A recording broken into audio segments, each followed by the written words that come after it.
Okay, that's fine. All right. So, hello. Good evening. Evening. Evening. How are you doing? Yeah, I'm great actually. Thanks for asking. Okay. How are you doing? I'm doing a-okay, you know. I'm ready to see this and help you out, you know. It's fun to see you still streaming after 10 years or something. It's almost been there, yeah. a little rounding up a little bit, but you know, something like that. So, what can I help you with today? Well, just a little background story. I think I made the Adele when it just came out. I can't quite remember when that was, but Oof, yeah, it's been a while. I pretty much did 30 totems in like 2 weeks because it was the reset. Mhm. So, and I also did Legion from 2.5k to 7.5k, which obviously burned me out. So It's a lot, shortly yeah. after hitting 260, I had to I just quit the game. I Mhm. wasn't having as much fun as I thought I was, and well, there were actually two things that I really disliked. One of them was totems, and the other thing was farming on your Arcana was a better investment than actually doing bosses. And honestly, doing bosses was more fun. Mhm. But it felt bad Um, because the return wasn't there, so it yeah, felt exactly, weird. Yeah. exactly. Okay. And well, they changed the bosses about half a year ago, Mhm. and they removed totems. And right now I train more off totem than I do when there were totems. Mhm. And the biggest part is just that you're way more flexible with the time that you have. You Yep. can just train for half an hour and just relax for a bit if you don't want to or continue. Mhm. And it feels so much better because, of course, you can do the same thing with totems, but it just feels bad if you waste 1 hour of a totem. So Yeah. yeah. Exactly. Okay, so those changes were good for you in terms of Yeah, very good, very your good. rhythm and how you like the game. Okay, that's good. And yeah, so the plan is to hit 275 before March. Mhm. What level are I you have now? some 264. 264. Okay. Yeah, but it's about 15 hours of coupons a week. So 15 hours is like 1.5 level. Mhm. So it should be very much doable. Mhm. Black Mage is on the menu. Obviously, I can't run it yet, but there's some very kind people willing to take me, so Mhm. that's taken care of as soon as possible. And the long-term sort of goal is to hit 500 bill before the shining that comes with the Savior update. There How is one much do for you want sure. to save up for that? Like half a trill. Have true. Okay. And with your pacing that you're going and how big your If I mob is. do the absolute minimum, it's 10 bill a week. If I do the 15 hours of grinding, it's more like 20, 25. Mhm. So, yeah, times 28 should be very much achievable. Okay. And the other thing is, I do about one boss mule a month. I did 4 in the past month. Mhm. Because I obviously had the Kana before, but that was a farmer, so you just change a few things and seek a Mhm. boss. But it's pretty horrible. The nodes aren't perfect, and it's just weak compared to, well, I have a 220 Dawn Warrior, which I just made. It's 16k, and it clears almost as fast as the 242 DK, and it has maybe half the stats, so it's Mhm. crazy. But there could be some So yeah, optimization still down there, maybe. yeah, for sure, for sure. But nodes is the biggest problem. The money and the nodes that you can see on the screen are Mhm. from the 1st of January, so I'll get there. Mhm. I set a goal for 800 nodes for boss mules, and then eventually, of course, if you have plenty, you'll just max the skills. But 800 is For each one. plenty. Yeah, for each one. Okay. Yeah. And 'Cause 800 is quite a lot. that's a lot, I yeah. think the Dawn 'Cause Warrior, I think it has like maybe 400, and it can easily clear yeah, for pretty fast. Lotus But and for like Lotus and Demon and below, usually I aim for like something like 350 to 400. Yeah.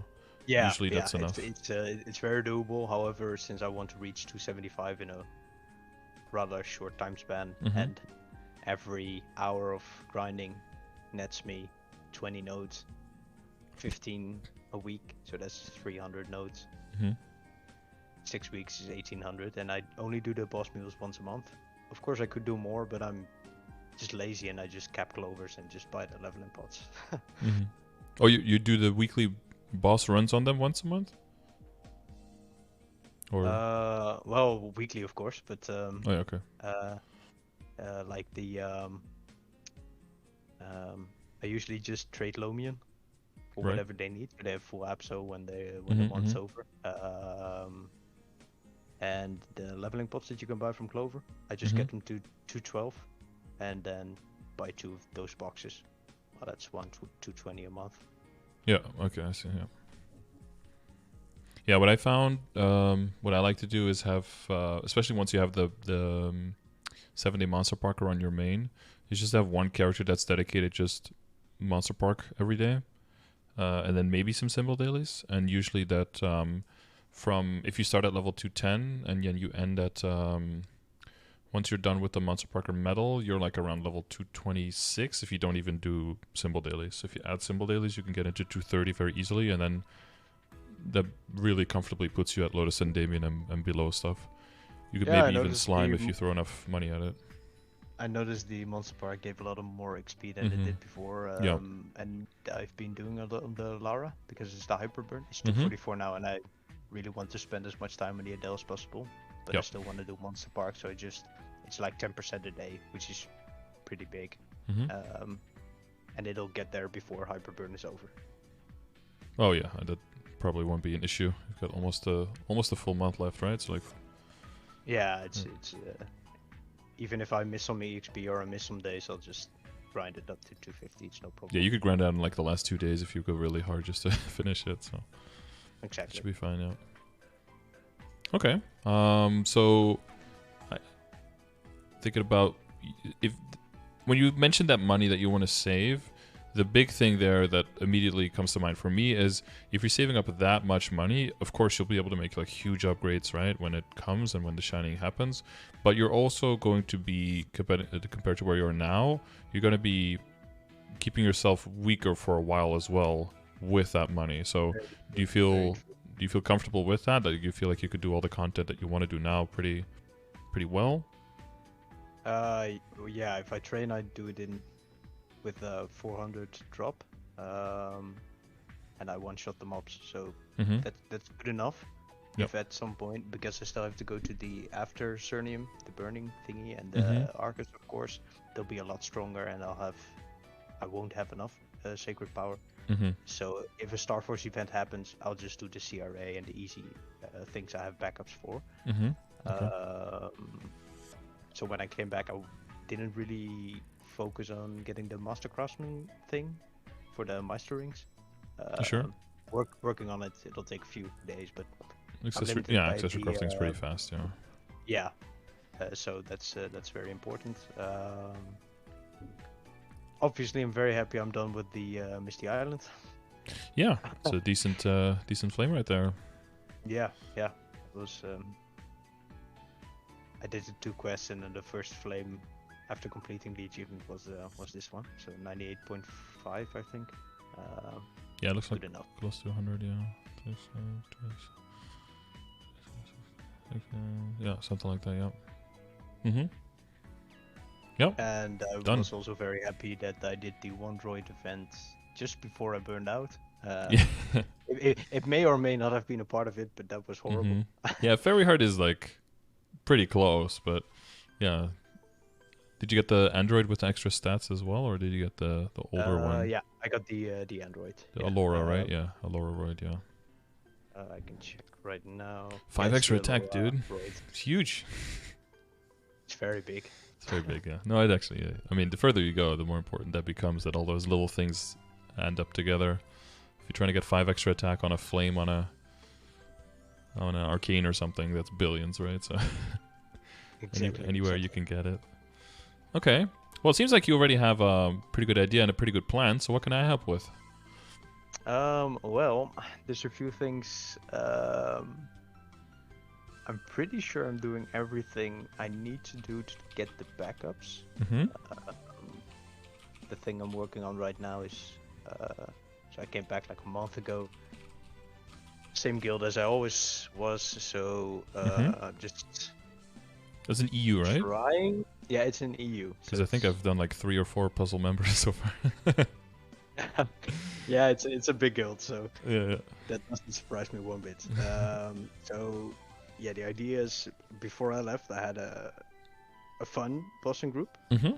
They were good players, but with fun I mean they joined Discord. We just had a few laughs every week, and that's very important. Yes, yes, I agree. I just joined some random guild group for Hard Wheel this week. I quickly noticed it's not a great idea to just go in blind after a year and a half, because Wheel is quite... You have to do the right things at the right time, otherwise you grief your whole party. Yeah, exactly. So I just said, guys, I'm just gonna leave. I'll solo normal or some stuff and just do it next week. You were like holding up their phase 2. Yeah. No, the mistake I made was when you see the eye, that's where you have to go. I thought it was the other way around. So you phase 1 you were. And I just shamefully left. But yeah.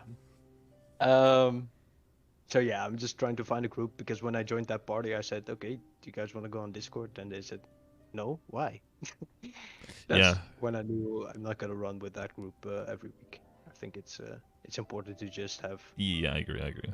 It's also not necessary anymore because of the message, right? So when the eye pops up, both of the screens see a message that an eye has appeared. So if you don't see the eye, but you see the message, you can switch.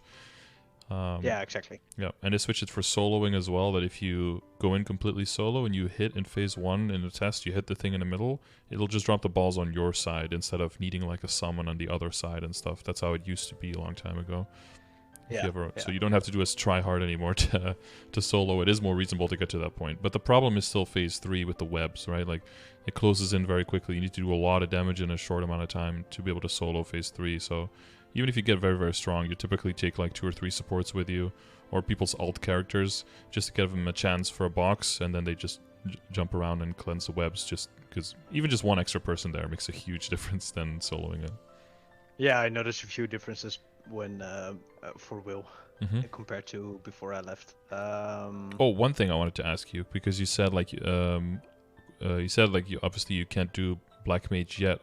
Do you have a goal there on when you guys start running? Is it a level? Is it a certain BA? Or because you could run, right, if they're strong enough. Those guys can easily solo, and I think they duo it together every month. And they just said, because at the time when I was playing, I was grinding fairly hard. They were the ones needing carries for Lomian and whatever. And and there you come back and they're killing. Now I come back and they're 280 and late game, and yeah, I know all of them. So it's a small server, EU. So I'm glad I started EU, because we don't have the ping problems. But yeah, it's good to know the people in the end game, because it's quite a niche group to get into. But does it mean that you want to reach a certain level before you run with them? Do you have an idea on that, or? Well, honestly, I don't mind getting carried, but as soon as I'm liberated, I want to be able to solo in the first month, pretty much. Because I mean, the entry for Black Mage is only level 255, so you could be running now, right? Yeah, for sure. But the only they're gonna do it this month. They'll I see. Let me know when they want to run, so I'll join them. Okay. All I need to do is Vihela. Yep. Make sure I get a which key. Which begs the question: there's a normal version for her now. She also drops the things you need for the key to Black Mage. I believe so. I think they updated it now on the guide. The guide is quite good. Have you seen the updated MapleGuide? I haven't really paid attention to it. It's much better, but yeah. So like the level content is really actually has the areas, and you see a lot of the maps that they're mentioning are actually the maps that are in leveling guides and stuff. So they actually, just copied, content creators' leveling guides, I guess. There's some rewards as well. I don't know, like if you've seen those. Like the first reward, for example, it's got a title in there that has EXP on it for 90 days. So that's something, if you're going to go hard on grinding, something that you could use, or you use it for later, something you can choose yourself. Oh, that's actually... I didn't know. It's the budding sprout title. I think it's 10% EXP for 90 days, so that could be quite nice. Oh, that's pretty good. Yeah, for sure. Those are like small rewards. The rest is like small rewards, like extra slots and stuff like that. Like one extreme growth potion. But it also comes with, so on the bottom, if you press plus here, you can see the extra areas. And then when you have options here, if there's a bunch of maps you use a lot, one, for example, is Sun Commercy. You can use that now to teleport there if you're going to be using that, or on any mule, of course. And you can just add them to like to this page here like that, and then click save and then close it again. And then you can always click this to teleport, even if you, especially on characters that you log into every once in a while, you don't want to have to buy a rock every time. That's pretty useful. Yeah, very useful. I figured out as soon as I did Commercy, Mhm. I was like, there was some way to teleport to the place instead of running through the 4 maps. And but yeah, well, for a noticed that while one, but we I had like didn't- there was like the party area outline in Genesis or Leafer that you could use, and then you could teleport into Sun Commercy. And then there was the dimensional mirror that you could use, and then you would have to walk a few maps. But this one is direct again, so that's nice. And then in the boss one, they've pretty much got the bosses organized, I think, decently well. It's just that it has some weird arbitrary star levels, which makes no sense, and then it goes into bronze and into silver and into gold stars, which is just, it doesn't really mean anything, so it's kind of weird. And also Golex is only in there once, which, of course, there's 4 different difficulties of Golex, so you can't just have one normal Golex in there. That doesn't really make sense. But this, the main reason that I'm talking about it now is that you can really see what the drops are here. And those have been updated well, so you can always see what drops. So when you ask me, like, does normal also drop, I would just check here, and it looks like it looks like she doesn't, right? You see the difference between normal and hard is that the Shadow of Annihilation is here. So that drops only from hard, you can see. So that's actually quite useful now to double check. It's very good to know that normal Lucid can drop the Twilight Mark, because that's a new item as well, right? Yeah, it's a very low rate though from normal. It's I don't know if you've been doing the slime at all, like the Guardian Angel slime. It also can drop the ring from normal. It's well, it should be at a much lower rate. I've been doing normal a lot on a lot of characters and actually gotten quite a lot of angel rings. And when we were doing chaos to get the rings, our drop rate wasn't that great. But I think I've just gotten unlucky on chaos and very lucky on normal. It's supposed to be like a big difference, but it wasn't as much for me. But yeah. The one thing I've neglected, hard wheel, hard lotus, hard Damien, etc., is simply because I don't expect to drop. If something drops, that's fine. But I don't plan for it. So yeah, we've got confirmation now that all of these, that the pitched at least, and like all of these things are affected by drop rate. As well as from everything I've seen, also Superior Golic stuff. The only thing that isn't affected, or the main thing I guess that isn't affected, is the armor box and the weapon boxes. Those are not affected, but the higher difficulty of the boss, the higher the chance of the boxes to drop. Yeah, right.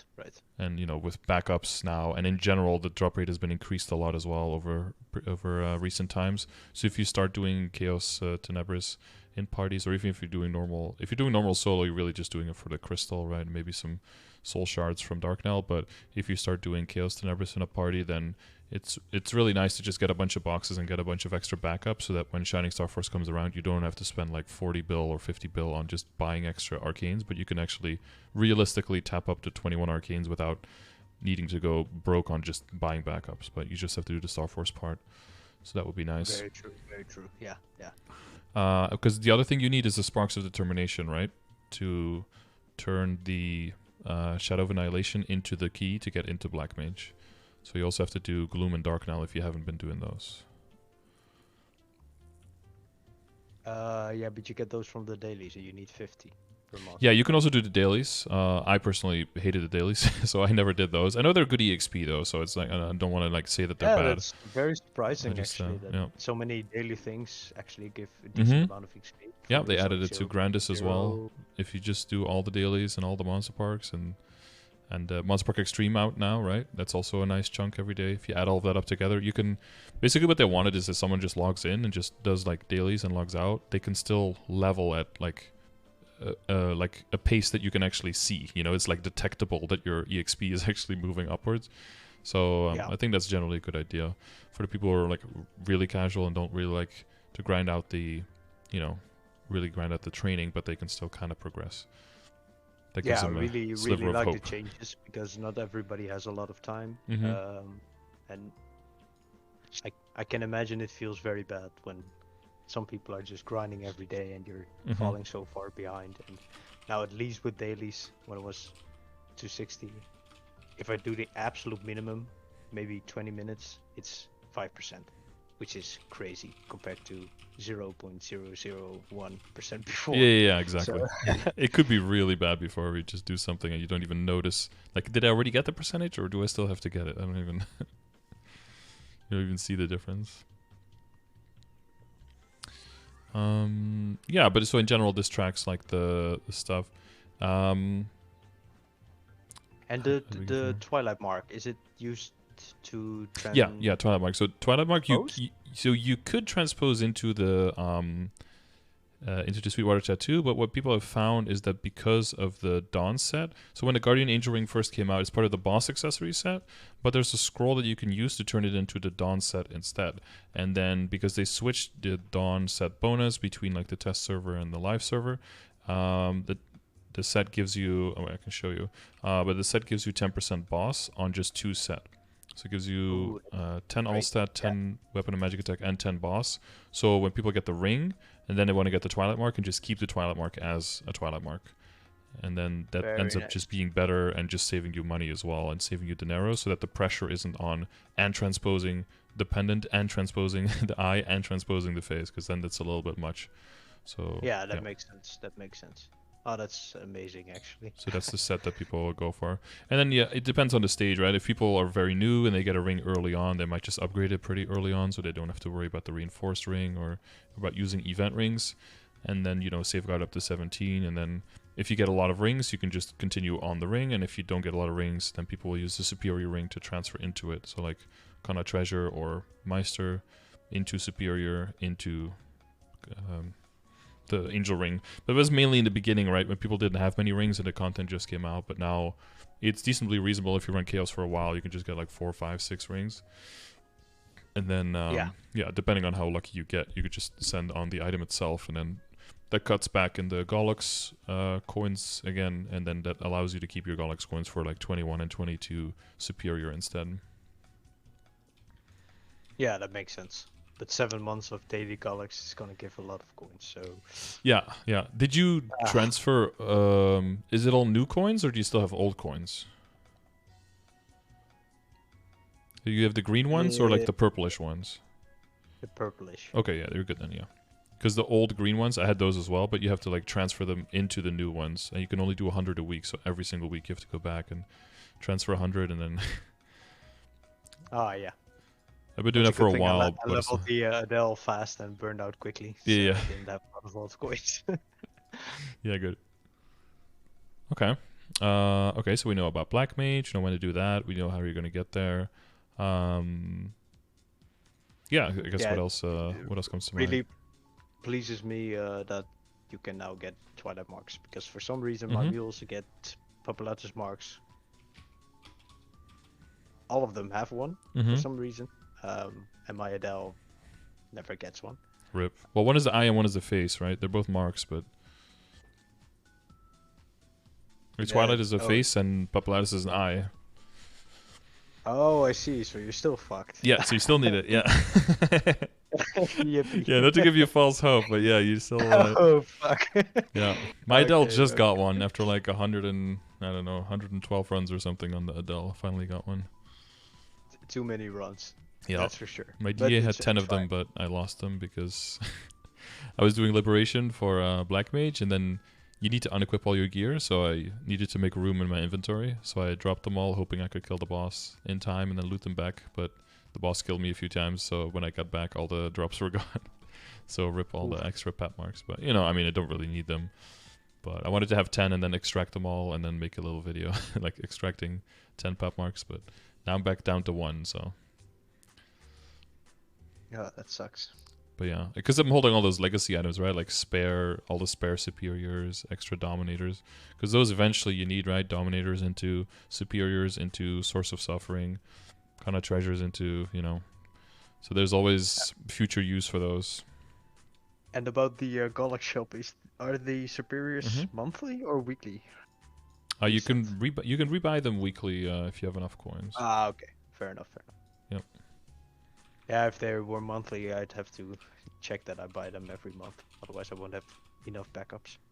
Yeah, you never know how unlucky it's gonna get. If you have a lot of coins, you can, and you have really good potentials, then you can just buy the backups and send them straight up.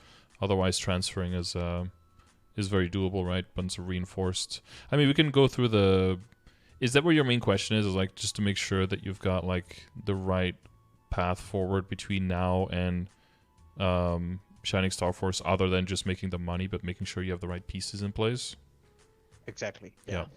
We can go like one equip at a time to see like what is your plan, and then see what we can adjust for every piece, I guess. Yeah, sounds good. All right, where do you start? So you're full CRA, full Arcane, full Superior, and full drop Meso gear, but you got a bunch of double lines, right? Yeah, the double lines means 200 drop and 100 Meso. Okay, you got the 100, 200 setup. Okay, good, nice. So you got the double. Yeah, it's mostly halfsies, but that's pretty normal. Double drop on a Black Bean Mark. And double drop on Cargolix Ring. Yeah, the unfortunate thing about this kind of setup, which, you know, financially this is the cheapest one that you can get, of course, while getting 100, 200, so it's really good. But the downside is when you go into Grandis and you want to keep killing there, drop rate is not super good there, because really the only thing that affects is node stones, right? And you're just going to be killing fewer monsters, but, you know, get more EXP per monster.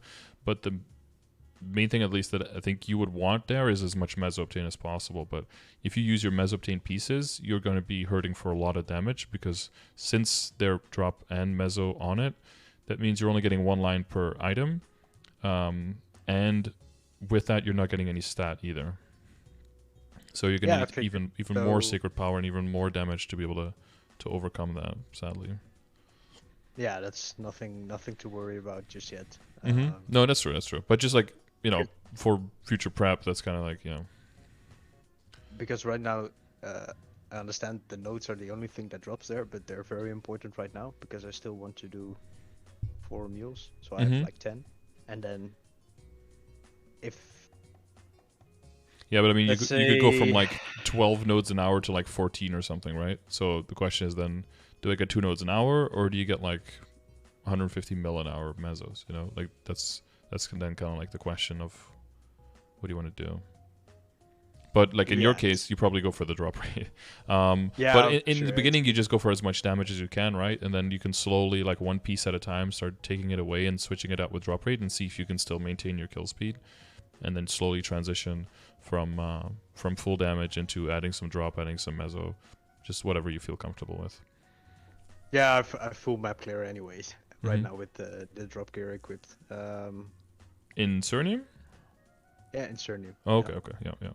And so then the drops, yeah, the difference is. Yeah, I like burning a lot for. But it's at least 20 nodes an hour. Okay, on average. Okay. Because sometimes I get 5, and other times I get like 26. Yeah. And they Some just variance. released the vac pads, so very, very happy about that. Yeah, that makes it a lot easier, of course. Yeah, you can just, without a care in the world, just jump around and everything will get looted. And of course, if you're looking at the helmet, it has 18 strength, which was just fine. The skills don't even work. I believe. Yeah, no, it doesn't do anything. But it looks good, so. Yeah, it's like just 5 lines of potential. True. So yeah, 18 strength for now. Of course, it needs to be re-rolled, the same as the flame for the helm. But the ladder event we have right now, there's a lot of flames in there. We might have to see which piece I should improve the flame on first, because the arcane, they're not bad, but I'm not quite sure on what flame score to aim for. Yeah. So we can kind of cut this up into 3 pieces, right? We can kind of look at Flames, Potential, Starforce. of course, they work in some kind of harmony together, right? You don't like, go for the best flames and then leave all your Starforce behind. But I think most of the stuff is you kind of know what you want with the Starforce. You can bring things up to 17 and how, when to do that. And then you're basically just going to halt most things at 17, maybe get your CRA to 19, like you said, if there's a 5 to 15. But other than that, you're just going to hold everything for Shining Starforce to make those big jumps, right? Yeah, exactly. So for Starforce specifically, do we need to look at what prep you need to make sure that we check your prep so that you can be ready at Shining Starforce and then don't get any nasty surprises when that comes around? Yeah, I think that's the best thing to do. Okay. So I guess well, we can start with WSE. That's easiest when it comes to Starforcing. What's your plan for the weapon? Do you have any crazy goals there? Well, it's just gonna stay 17 because, well, yeah, if I can just survive in Black Mage, it's going to be fine.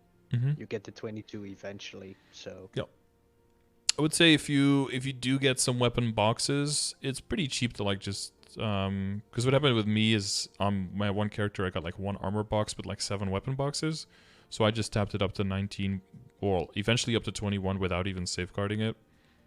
Just boom 3 of them. It's whatever when you have that many. And then got the 21 pretty easily. It's something you can do because the weapon is basically the same as all the other pieces, right? If you're going past 15, they're all just getting the same stats. Actually, the glove gets slightly more because it gets a little bit more weapon attack. When it comes to arcanes, as long as you have the backups, right? Because the weapon box is still, you can choose a weapon or an armor. You still have to pick your weapon. So that would be the one caveat, I guess. If you get a whole bunch of weapon backups, then, or at least 19. 17 and 19 is pretty free. And it's just a bunch of extra weapon attack you could get. But it's up to you with the amount of money you have available. Yeah, I'm not quite sure on the Sunny Sundays, but there should be some Starforce event. I usually prefer the 5, 10, 15 one compared to the 30% off, but... yeah, you can always... so we've got the calculators, right, that you can use to check. And then you can tap which event is going on yourself, and then you can see what makes most sense. So if you would have an item here, and you have Arcane, and you want to go from 17 to 19, I don't know, do you generally Star Catch, or do you just kind of skip that? I would Star Catch on a Arcane. Yeah, okay. The rest is whatever. And then let's say you safeguard. So if you pick 30% off here, then you can I usually make this one a little bit higher. You can see 5 to 7.8 bill with a 0.29 boom. Yeah, so 1 and 4-ish. And then if you pick 5, 10, 15 instead, you can then see how the numbers change. And you can see that the boom chance stays roughly the same. Seems to go up a little bit, but roughly the same. But the cost goes down quite a bit. So that's why... That's why that feels better, and that's why probably you hear that from more people is to use a 5, 10, 15, right? Yeah, this is the main reason I'm saving as much money as possible and only start forcing whenever I can't one-shot anymore. And the thing is, the ladder event gives us a 17 star for Arcane, pretty much. So then I'll just rotate them, see if they can hit 18. If it hits 18, go to the next one, and then until one booms, get a new one, use the scroll, get some power there. Yeah, that's the question of if you get a box, right, for a backup. Yeah. Yep. Yeah, but I have coins for 3 backups. Yeah, so in this case, one of them booms, it's fine. Yeah, the question is if you want to do that now, if you get, so here's the thing, if you get a box, it only lasts for a week, right? So you have to pick something within a week. If you know you're going to go really hard on Shining, so there's 2 options. You could do now, okay, you get a box, then you try to get things up to 18, if there's no event, and then just kind of, because you have the box, and the box is worth 1 item, which is 5.4 bill or whatever, right? And then you can see I'm sitting on 5.4 bill of potential backup now, so that kind of goes against the savings I would do during a 5, 10, 15 or during a 30% off. going past 17 on an arcane, so I'm just going to tap it now off event, and then as soon as something booms, get that from the box and whatever. That allows you to maybe get some 18s, maybe get some 19s, depending on how lucky you get. Or you could say, I'm just going to pick one of the items as a backup for every box and just get like one of each, two of each, whatever, how many boxes you get, and just hold on to everything until shining, and then at shining, be like, I'm going to send. Or at the next 5, 10, 15, try to go for 18 or 19, and then at shining, if you have money and backups, then try to send up to 21 or something. These are like options that you can decide, based on how many boxes you get and based on how much money you make. Oh, yeah. I didn't even know the boxes lasted for a week because, of course, I never get a box. Yep. But, okay, that's good to know. Yeah. And yes. Because it kind of forces you into a corner with that. It'd be great if the box would just be a box and you could just open it whenever. That would be amazing. But 1 week tops, and then so you have to choose.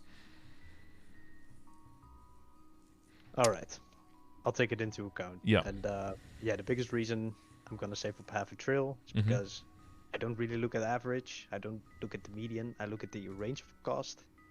Roll a few times. Look at the maximum. Okay, so it's presumably possible to spend 100 bill on a 22-star arcane. That would be very unfortunate if you saved up like 90.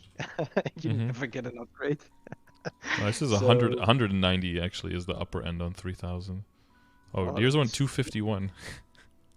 Yeah, I think looking at this maybe is better. But that would, in all honesty, that would probably happen once during the Starforce. I mean, well, exactly, right? So you can see like probably it's not probable, but if you have like half a trill, it doesn't really matter. If everything's 22, it's fine. And this is arcane, which is much more expensive. And you go in it by order, right? Would you go like one item at a time, or would you say like I'm still gonna go roughly by order? Get the cheaper items to 22 first, and then move up to the more expensive ones once the more secure upgrades are made. Like, is 22 for you the goal, or is more damage for you the goal? No, it's 22. Okay. I just want the items to be finished, never look at them again, and that's about it. Okay. Because these numbers might be a good metric as well, right? So like 95% chance within 70 bill. That puts this number more into perspective, because basically it takes into account the whole graph. Yeah, exactly. Yeah. So the odds are very, very, very low. But if 200 bill is all you had, and you're that 1 in 3,000 people, which is probably the entire EU population. But, maybe more. Yeah. Then at least you have enough money to just at least have some upgrades, because there's no chance you'll get it. Well, and that's why I was asking as well, is the goal to have it, be 22 and be finished, or to have more damage? Because if you work your way up to that by at least getting the more reasonable upgrades first, then if you do end up getting unlucky on that last piece, that's fine, because if everything else is 19 and some pieces are 21, you at least get a lot stronger, right? But if you have 200 bill and you start with trying to tap 22 on an arcane, and you start with this and you just don't get it, then you have no upgrades, right? So very true. Avoid being that. Yeah. Even doing shining, I'll probably just start with the CRA, the Meistering into superior. Maybe turn it around and turn the superior into the Guardian Angel ring. Depends on how many I have. Oh yeah, you're talking. Well, so for the arcanes, that all makes sense. Like how to do all of that, like the weapon and the armors. You feel okay, and the CRAs is very straightforward, right? You just get hundreds of backups and just fucking send. Exactly. That makes sense too. Yeah. So the accessories, I guess, is next. Yeah. So the main thing that you're going to be making huge gains on is the rings. Yeah. So what's the current backup situation? I think you had a decent amount of Kana treasures, right? Or did I just completely imagine that? Unfortunately, I'm a belt player. But yes. A belt player? But yeah, with Princess No. She drops belts. She doesn't drop rings. I see. Okay. Is that an EU thing? We call people belt players? Okay. I call myself a belt player too. Okay, I see. To make it less hurtful. Yeah. Cushion the blow a little bit. Okay. Yeah, that's unfortunate. Okay. So no kind of treasure rings, but any primals then to compensate? Or no? I To have like craft. 5 primal essence, Okay. I think. So yeah, I'll just keep crafting master rings. It's Mm-hmm. fine. Of course, the Arcarium. I'm Normal usually arc. not very unlucky on the Dominators, so Okay. I'm bound to get a few. Mm-hmm. What else? Golex every day, of course. Normal slime every week. Mm-hmm. I could do chaos slime, I think, but I'd have to find a party. So Yep. maybe if I find a party. Mm-hmm. What else do we have? Well, Papulatus mark. It doesn't exist. So that would be a question. Am I still going to Mm-hmm. transpose? How much of a difference does it make? It's probably quite a big one, but Yeah, it's a decent difference. You get the bonus stats from transposing, you get the higher flame, and then yeah, that's added up until what you have now. It makes sense though that if it's your main and you just have even just moderate luck with, or just average luck with Papulatus, it makes total sense that your monocle's at least 19 or probably already 21 before you see your first pap mark. That's pretty normal. But that also means that you can put a lot higher standard on your transposed mark onto the monocle before you really need to switch over. So it just means that you can have it as a side project, and at that point you can start dumping a whole bunch of flames into it and look for something really nice. Or you can say like, you know, this is not even worth it anymore for me. I'm just gonna hold what I have now and just go eye patch or nothing kind of thing. That depends on, again, how far you want to push and how far you need to push to be able to get to certain damage. But in either case, I think it's a good idea to work on Daenerys because you don't have the transposed Sweetwater Pendant yet, right? And you can still go higher on the monocle and on the tattoo now before it really gets into the area of like, oh, this is I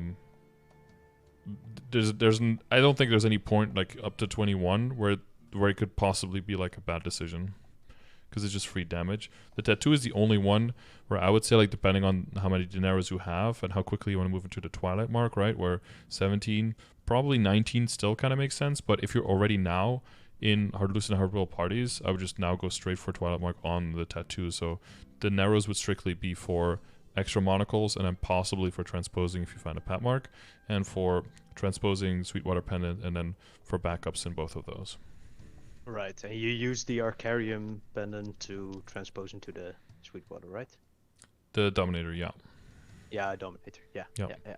Because you have but transposing is at 16, right? So you have a 17 Dominator now. So this would be like a future transfer hammer into Superior, basically.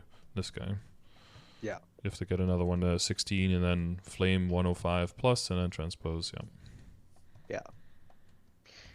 You'll see quite a few pieces with triple line stat. Well, I don't count that triple line, right? This is like 2.5 line is what I call it. Fair it's enough. not like full yeah. Like your pendant I think is no, pendant also not. Like your Meister ring, for example, that's like 3 line basically. And Superior Golex, yeah. Fair enough. Yeah. But that's good. I mean, all of the all stat definitely adds up together and is hugely important. I didn't go for the 3 line because I wanted to wait, but all of them just kept on going. I tried to get 2 line, I got 2.5. Well, yeah, fair enough. Exactly. You get like 24, 27 before you even see 21. Yeah, you're not complaining, right? And you keep on rolling. I don't want 27. I want no, I want to go down. Yeah. Because then I'm going to lose more when I transfer hammer. I don't want that. Yeah, I know you did. I see with the Golex string, yeah. I mean, it could be blessing and a curse, right? But it's mostly when people roll like double prime 3 line, right? Then you really want to start looking like, ooh, okay, like you rolled that on a slime ring or something. Then it's like, okay, I'm just gonna go forever until I get more slime rings, and then just always transfer on or upgrade on an existing slime ring and never transfer in, because rolling double prime again, that's going to be way more expensive than how much you gain from doing the transfer hammer, like elevator thing, basically. Yeah. But if it's just quote unquote just 3 line, eventually that's not that impossible to get back, right? That's pretty rollable on accessories. Yeah. All right. I see people talking about the pink holy cup. Well, that was the first cup I got on this character, so yeah, I mean, it's one and done. yeah, that was That was great. I don't mind being a belt gamer this way. Yeah, yeah.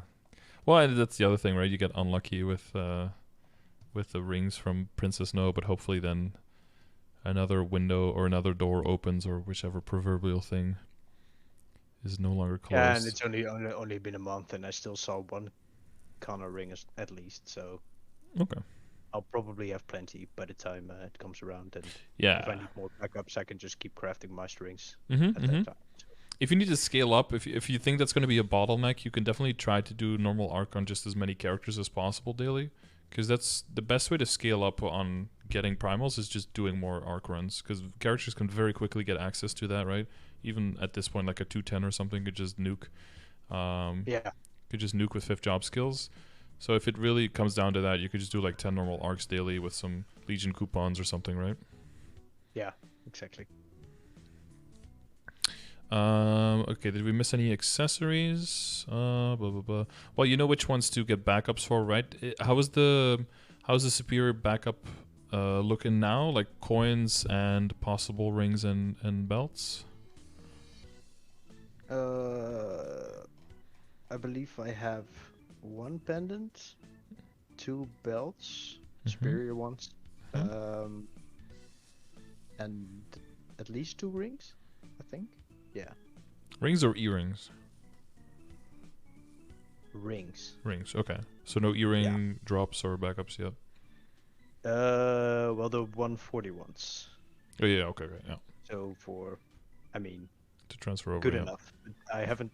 I believe I have one superior earring Okay. extra. Mm-hmm. So yeah, I'm sure it'll drop it a few more times. I'm not Yeah. sure Hopefully. if drop rate affects Collux. Yeah. From People what I've have seen, it never really does. been Yeah. sure. Yeah, because the thing is, if I do it on a class without drop rate, it drops like one item. Mm-hmm. If I do it with my Adele, it's like 4 or 5. So yeah. Yeah, the question was always though if Well, Superior was affected because it was so rare. It yeah, was kind of hard to tell. But from data that I've seen, it does seem to affect Superior as well. So yeah. All right. yeah. So if you're exchanging with someone, better. That's why people look for exchange. They typically put like this much drop rate because they want other people to have the same or higher drop rate, so that you don't, I'll kill for you at 360 drop rate, and then you kill for me at like 120. It's like it feels kind of bad. Doesn't feel like a fair trade. Yeah, there's a few people in my friends list and in the guild that I know have a lot of drop rate. Mm-hmm. And if I tell them, would you like to trade? Yeah, and you're They like, usually just like, say, wait, how yeah, much do you sure. have? 400. And you're like, oh shit, Yeah. definitely, yeah. Yeah, it's 400 when I use a Legion drop, which I could, Mm-hmm. but I usually don't. But that's just me being Anyway. greedy because it's Oh yeah, absolutely worth. yeah, yeah, yeah. Yeah, I mean, I'm just lazy because I could be exchanging like Lotus and Damien and Halux on so many characters every day and make like a whole lot of gains on a lot of characters. But then you have all those pieces, right? And then immediately comes the pressure of like upgrading them and using them, because you're not gonna just sit on Abzo, right? You're gonna actually use it. And I don't know. I look for characters like, can they do what I want them to do in like a decent amount of time, and then I'm good. I don't have to like push beyond that, because I have so many characters that can do so many things. Because what am I going to do? Fund them and then make them stronger, and then, well, then the expectation is, well, then you run the content every week, right? So if I know I'm not going to have time or don't want to, then I work my way back, and I'm like, okay, this one is okay to stop at like 30k stat. This one is okay to stop at 40k stat. This one goes through the moon, kind of decide Yeah. which character goes where. Yeah, the good thing is And that boss accessories. mules are meta now, so Yeah. Yeah, I was always doing that since day one, so for me nothing changed. I know, I Yeah, know. Yeah, never meso you farm, were so that was easy w- transition for me. wisdom beyond your years. Yeah, yeah. No, yeah, no, but seeing as it's meta, it's Dookie, I believe. He just makes tier lists, and Mm-hmm. well, yeah, I can pick whatever I want from the S tiers. Mm-hmm. So it's Wind Archer that's gonna be finished this month. Mm-hmm. Then Hero, Buck, Bowmaster. Yeah, that's it. 4 of them. Yep. Yeah, Archer's got some good reworks. Yeah. I believe there's a Wind Archer like rank 2 in Dojo now as well. Some interesting stuff going on. Yeah, I believe EU has a. I'm not sure if he's the highest level guy, but he's a Mihao. Mm-hmm. And for some reason, like the Dojo rankings, the number 2 is like 70. I'm not sure if it's. I believe it's 68 or something, and then he's 76 or 77. It's not even remotely close. Yeah.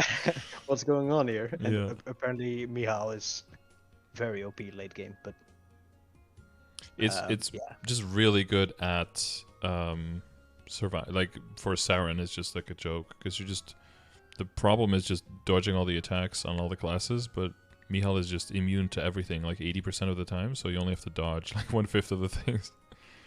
And then on top of that, you do a lot of damage, and then the better you get at dodging, the more you can use your shield offensively instead of defensively, and then you gain a whole lot of final damage. So you just smack everything. Yeah, just smack Fair it. enough. Just smack it. Okay, so WSE. It's purely Starforce wise. Okay. So what accessories do you end up with? You end up with a transposed pendant, full superior set. That's 5. Probably with Twilight Mark. That's 6, and then with monocle, either transposed or not, that's 7. So that leaves us wait, how is that 7 already? 4, 5, because then you have, we had 9 pieces in total. Wait, how do those maths add up? Hang on. 1 pendant, 4 set. Oh, because oh yeah, the belt is technically not an accessory. Haha, we have to have 1 extra. Okay, and then ring wise, so you're probably gonna end up with a high Meister then, right? If the kind of treasure's lagging behind a little bit. Yeah. What most people try to end up with is high superior, of course, high slime, and then most of the time they end up with high kind of treasure or high reinforced or high Meister, one of the 3, and then an Ozring for 4th. Yeah. And since you are a 3-minute class, of course, Ozring is very useful in the sense that you only need 1 of them to always have him hit up when your full burst is up. And that's something that you have to think about in the next months as well, if you want to work on that. It'll really round out and give value to all of the upgrades you make if you can throw in a Roar 3 or higher. So Roar 3, Weapon Jump 4, or Roar 4, basically. Right. So that's the tier list for the Oz rings? Like it's Roar 3, then Jump 4, and then Roar 4? I think Jump 4 and Roar 3 are very close. There's some other rings. Like Risk Taker is also really good, but you cannot get hit by anything at all. So it's mostly for the hero classes, basically, when they stack Freuds, or for Paladins when they have like 30 seconds of invincibility. And then they can use that as basically as an alternate. And I think in Dojo there's some other thing that you can use to like lower your HP and then lock it in place and then give you a ring that gives more damage to lower your HP is, or your MP, one of the two. It's pretty niche. I should look into it at some point. And then it can give you roughly the same amount of bonus damage, but like in legitimate full boss fights, it's not realistic to really use because it'll be too constricting to actually do the boss fight, and it's too much setup to do while you're actually fighting. But in Dojo, you can kind of do it because there's like pause in between the floors, so you can just kind of set it up. So that's that's what those min-maxing people in Dojo do to get like an extra 3 floors over someone when they seem to be just as strong. You know, that's when that whole Oz ring tech comes in. But those are basically the outs that you're looking for. Yeah, Weapon Jump 3 or 4, Roar 3 or 4. That's basically the only ones that are worth switching for, because by that time you're usually using 21-star rings instead anyway, and you'd need like decent rings to be able to even make an upgrade compared to what you have.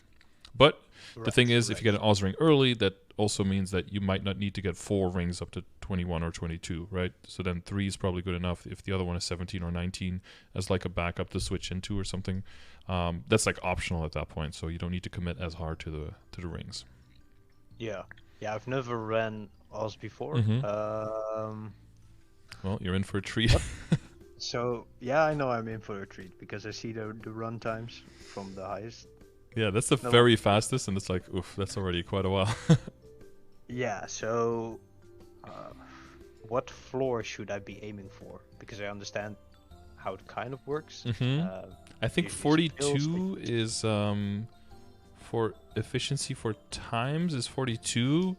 if you get better at it and you feel like it's makes more sense, then I think people go up to 46. And then if you're just going for like the full runs and the whole thing, you can go all the way up to 50. You have to kill like Dorothy and stuff. They did make a lot of the floors from like, they did do a lot of stuff to Oz to make it not nearly as bad.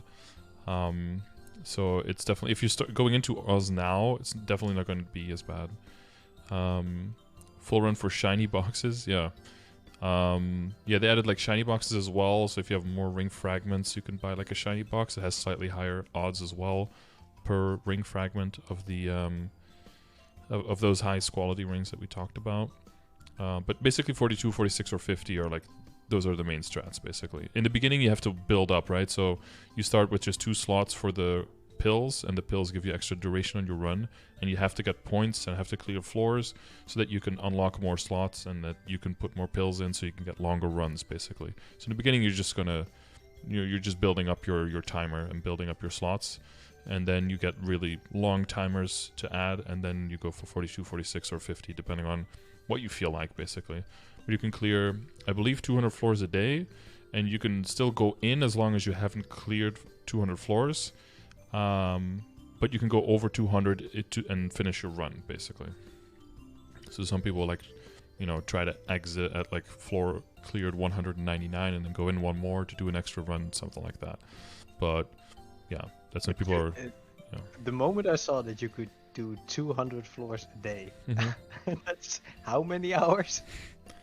Yeah, for most people, that's at least 4, yeah. Sounds fun.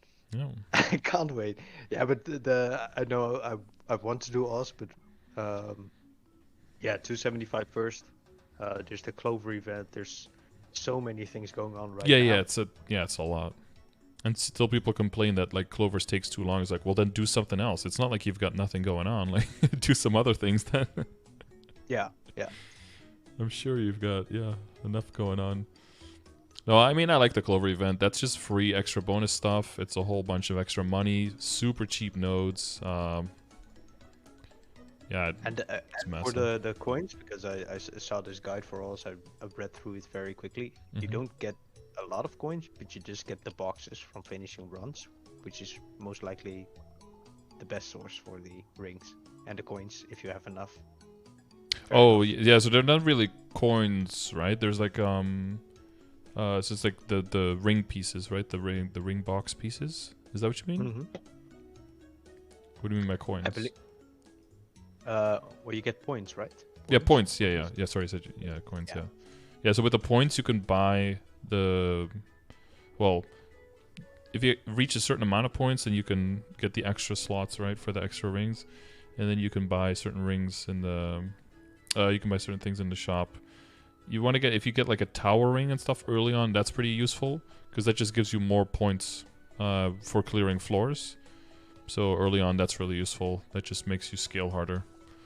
But yeah, there's some specific Oz guides, and I definitely look through that because I'm no expert either. I usually just have a bunch of people in chat yelling things at me whenever I'm doing something Oz. I just ask questions out loud, and people just yell answers at me. I don't really know too much about Oz either. I did like when I had a subathon like a long time ago. One of the goals was like to cap on floors during one day in Oz, and I did that. And in those boxes, I got a roar 3, so I was like, "Thank you, I'm out, never going back again."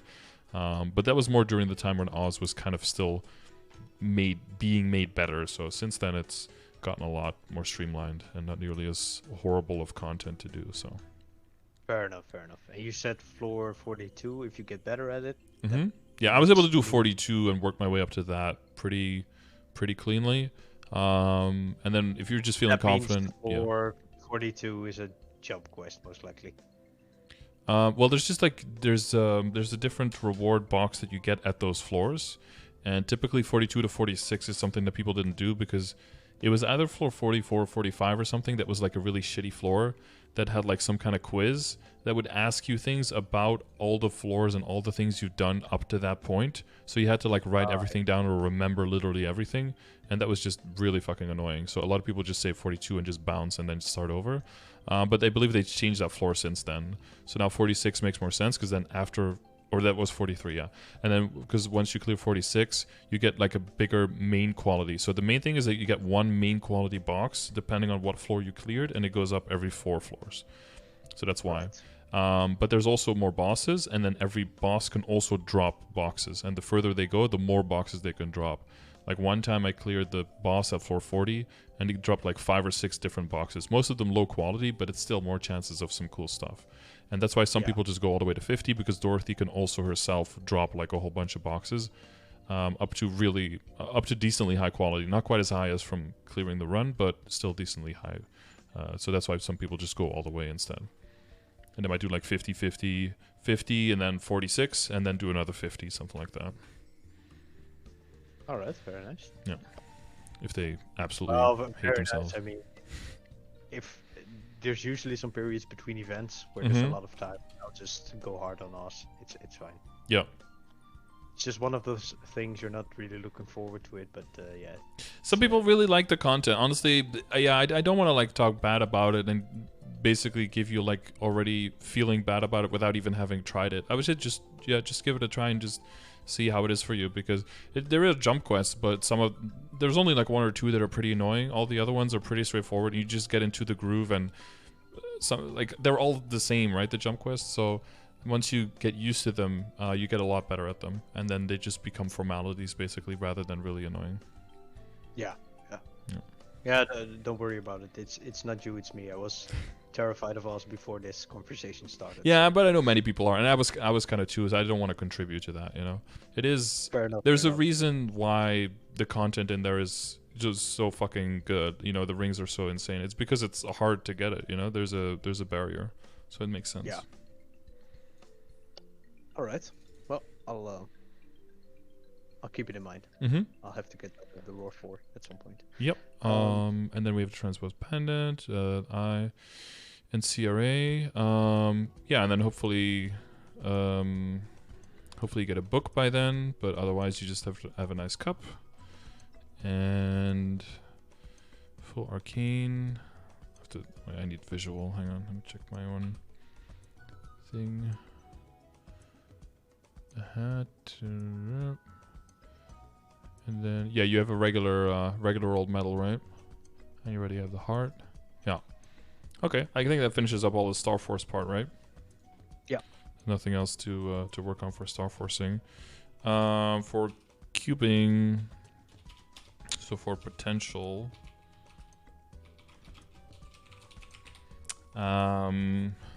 so that really comes down to, I would say a lot of your potential is already good, so it would come down to finishing stuff up either just after Shining Starforce, which will be most of the pieces.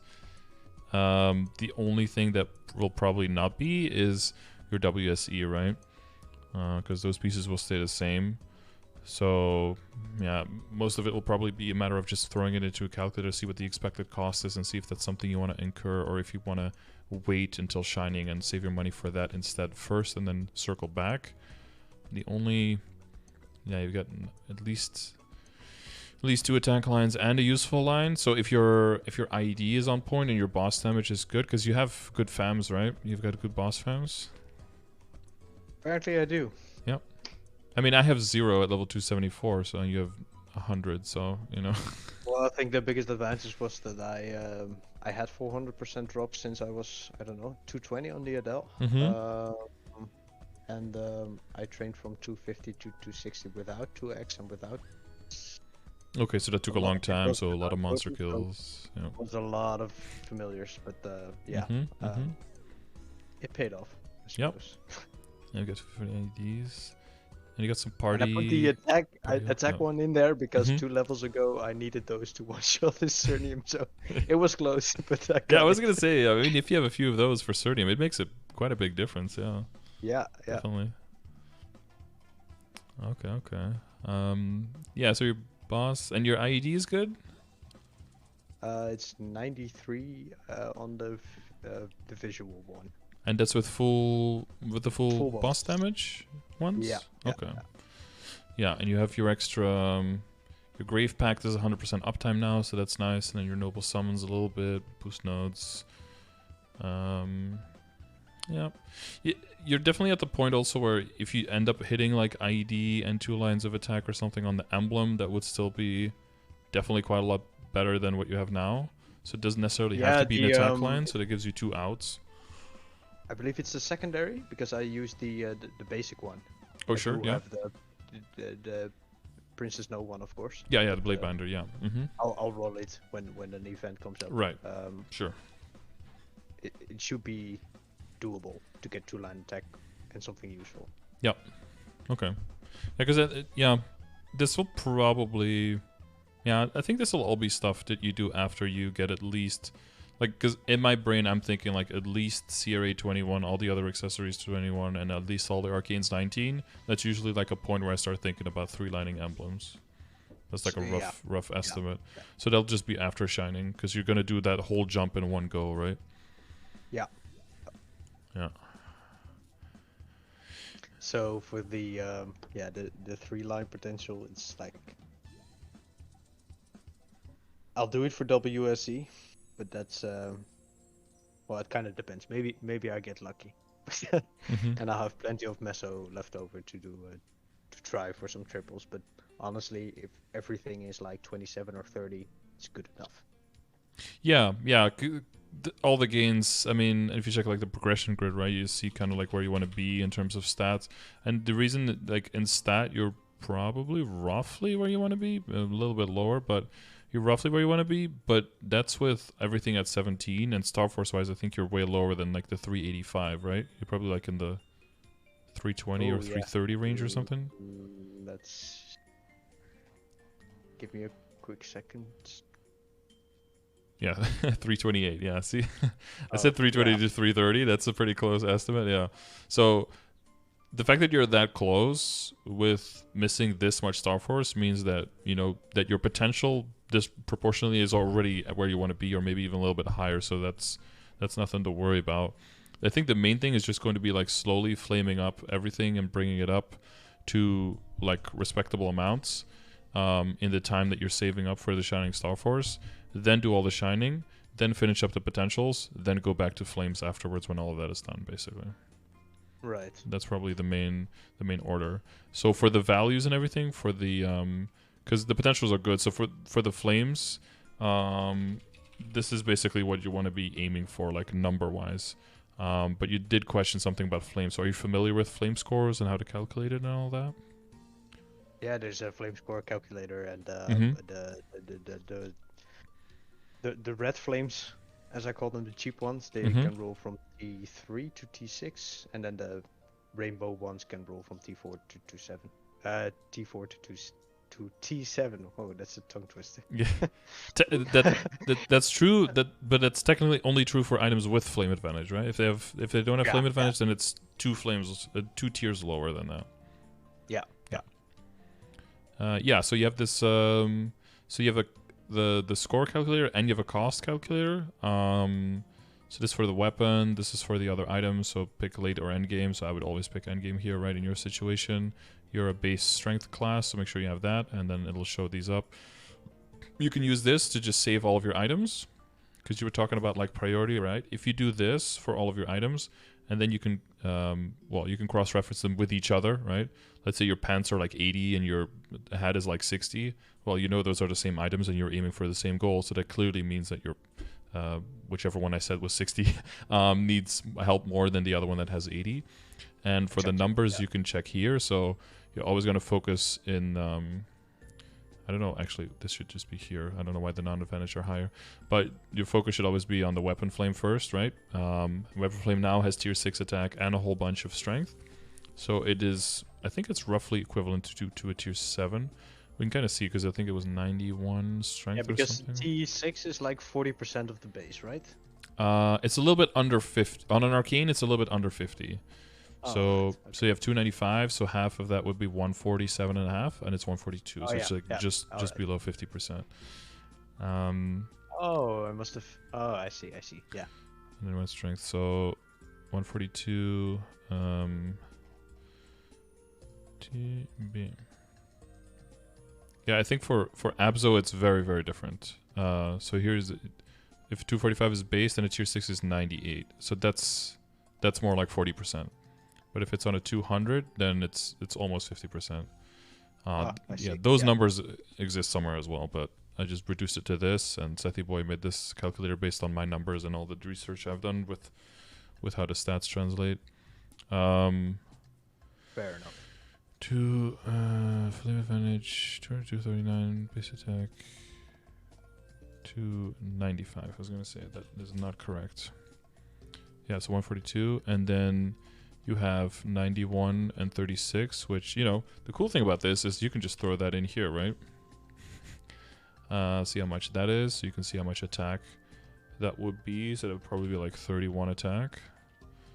Is around the same. And the upgrade from tier 6 to tier 7 would be 40 attack. So you got like 3/4 of towards tier 7 even, you know? So if you're thinking like, okay, I want a tier 6 at least, you get a tier 6 with some strength, is that good enough? Well, what would I settle for? If I had a tier 7, would I settle? Oh yes, definitely. Well, then right now what you have is, you have pretty close to a tier 7, so you can be like, okay, that puts it into perspective, right? And one of the fun ways that you can use the calculator as well is you can also see like, oh, do I need to get 2 stars on my item? Like, what is that worth? You could see like, oh, 2 stars, I don't know, maybe it gives like 26 stat and like 32 weapon attack or something. You'd be like, oh, that gives me 122 flame score worth. And then you can use the calculator to see how much that costs. That's also kind of how you can compare potential, Starforce, and flaming, and bring them all into one number and kind of see what gives you the most value for your money. Yeah. That's, of course, you know, it makes more sense once you're doing like small things, right? Do I gain 4 weapon attack here? Do I gain 12 stat there, right? That brings them a little bit closer together.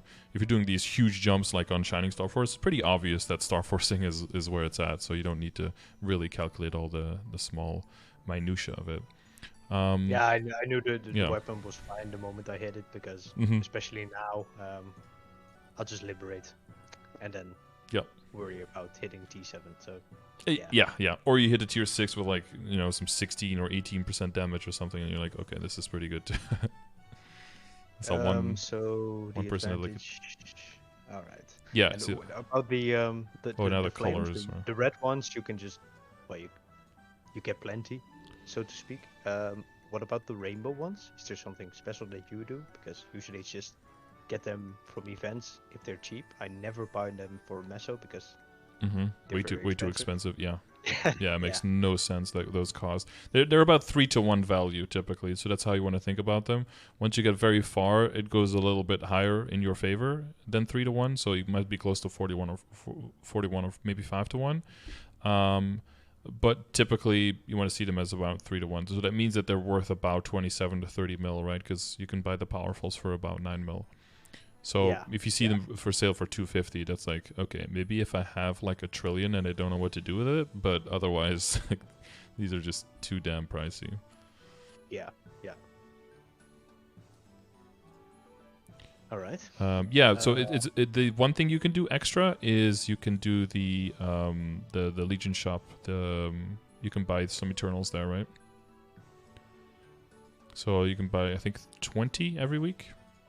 So that's something that you can use to be like, if you have an arcane that you're trying to push up, you know, or like pitch boss, those are where I would save them for, or things that you're gonna want to transpose, where you're basically trying to get an end game flame on like on a mid or late game item. That's what I would usually prioritize those for if I have them. But if I don't have them, or if I don't have any priority items like that, I would see the flames all just as the same, because they're essentially pretty close. Yeah.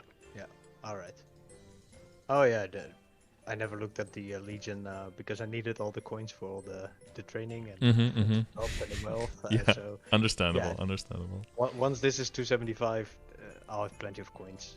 Well, one of the big things, and maybe if you didn't play for a while, but I played the whole way through, and one of the big things they did is they made the boxes from Monster Park transferable, and I saved all my Sunday boxes when I was doing all the Monster Park, so I was able to move them all together, and I have like 1,400 Sunday boxes or something. So now I'm never buying experience coupons from the Legion shop at all anymore. I only buy Mezzo sometimes and then drop when I'm doing bosses, and that's pretty much it.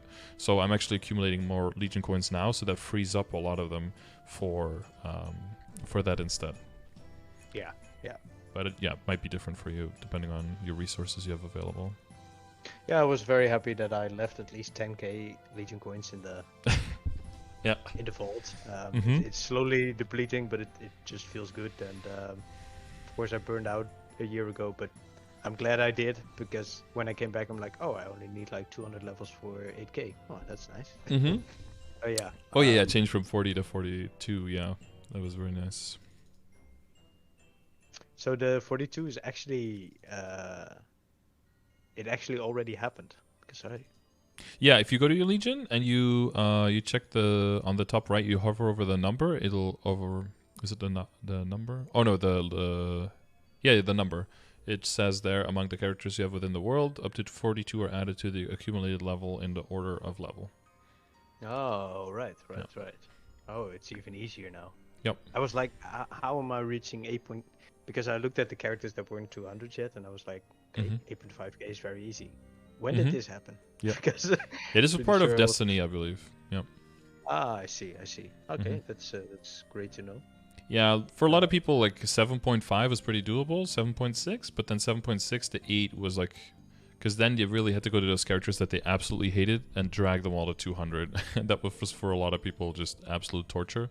So just those 2 extra characters made it so that, you know, you have 2 more 140s, 150s that get counted. So you basically get 300 levels for free, and that made a lot more people get 8k, just, you know, without nearly as much suffering. Yeah, I didn't really look at the. I just looked at the most important ones. So when I first started doing Legion, and of course you have nothing, you don't have link skills or whatever. I believe I did Mercedes and Evan, and I was like, "What is going on here?" Like as this very is first, so boring. yeah. And then everything after that, it was just like, "Oh, well, this is very easy compared to this. Oh, this is also easy." So, it was just the final home stretch, and of course now, I'll assume we get more hyper burns in the future, maybe once every half a year. Yeah, seems like right now in Savior there's another hyper burn, and a new class, so a lot of people hype for that. Well, yes. If she doesn't break fingers, I'm sure a lot of people will play her. But I saw all the dashing, and I was like, okay, there's no way you're just gonna have to press one button and you can just fly around. Yeah, it's not an Adele. That's probably true. Yeah, I played the Dark Knight before, and Adele just felt like a better version of, well, back then. Now my DKs, they changed a few things. That's actually pretty good. But yeah, Adele's just. Yeah, I thought he was solid. I think the changing around the mechanic for the iframe was a really good way of changing their flexibility on certain content. That was a good move, I think. Yeah, for sure. I'm loving the game again. I think they're also making it much easier to get to 35 or to 50 or something. I mean, it's a game with like 50 classes, so of course you want to. Preferably, you would like to play more than one class, because a lot of them are great. So now that they did it, it's great. And you hit the wall. I mean, before 250 is still kind of like a wall, and if you hit that, you know, you want something to do, and you want to feel like you've accomplished something, and not like you're locked in. But because all the other characters are now so more easily to change between, and also bring up to an acceptable level, it means that you can just keep shifting between the character between the content and between the characters without feeling like you need to put all of your eggs into one basket, and or that you don't get punished for really focusing on one character. But now you actually get benefits from playing more characters. So, and there are some classes that, let's say Hyalo and Edina, for example. If you don't have enough node slots, it just doesn't feel complete. So if you hyper burn them, you get there faster. And that's true. Yeah, makes them feel a lot better. So it's just great. So I did. The only reason I did Lara, because when I left, that's when she came out, I believe. So I came back. I thought hyper burn. Let's do it. I don't care if she's good or not. She's decent. She got a lot of rounds of buffs. Yeah, there were basically 3 or 4 patches in a row where just every single patch was like all the Lara skills just gained like 20 to 30% damage, and it just kept doing that until she just. Yeah, they didn't want her to be just only burst, and then that was it, and just be completely out of juice for 3 minutes. Kind of what the Night Lords were for a long time. So they just based all of her base numbers and then nerfed the burst a little bit to like compensate for that. And then I think now she's in a really good spot. The only big downside is that you have no true iframes. You only have like reduced incoming damage, and you know that has some downsides. For just the up to Lomian, I don't really like her anywhere past that. It was fun, but yeah, it's not for me. It would have been broken if the summons maybe lasted 30 seconds instead of 15, because now. Yeah, they're extending the duration of all the debuffs, so maybe they're gonna move towards that slightly, but yeah. Just having to move, you know, every 15 seconds, it's too much work. Might as well play Adele. So, yeah. As for the notes, of course, a few minor things I still want to do. The will node, I'll just use the experience stones. Yeah, or use this or use the experience nodes. Because you're talking specifically either the one from the event shop, or you're talking about the ones from like the Clover shop. The Clover shop, yeah. Because that's one thing. The other thing is like True Magnet Reflection. I don't think is that important to max. It's okay. You're going to be doing hard will anyway, right? So you're going to eventually get to that point. I think if you have any kind of bossing mules that benefit a lot from higher level. From higher level skill nodes, then I would maybe prioritize the EXP nodes on those first. I'm glad you said that, because I spent all of them on boss mules, and I was thinking about doing the ones from February for the Adele, but I think I'll keep going on boss mules because it's a lot of skill levels, especially early on. So. And like you said, for some it's like important between level 2 or level 8. Anyway. Yeah, for some it doesn't make any difference. Like all the way up until it's max, it's just a little bit more, you know, a little bit more damage, whatever.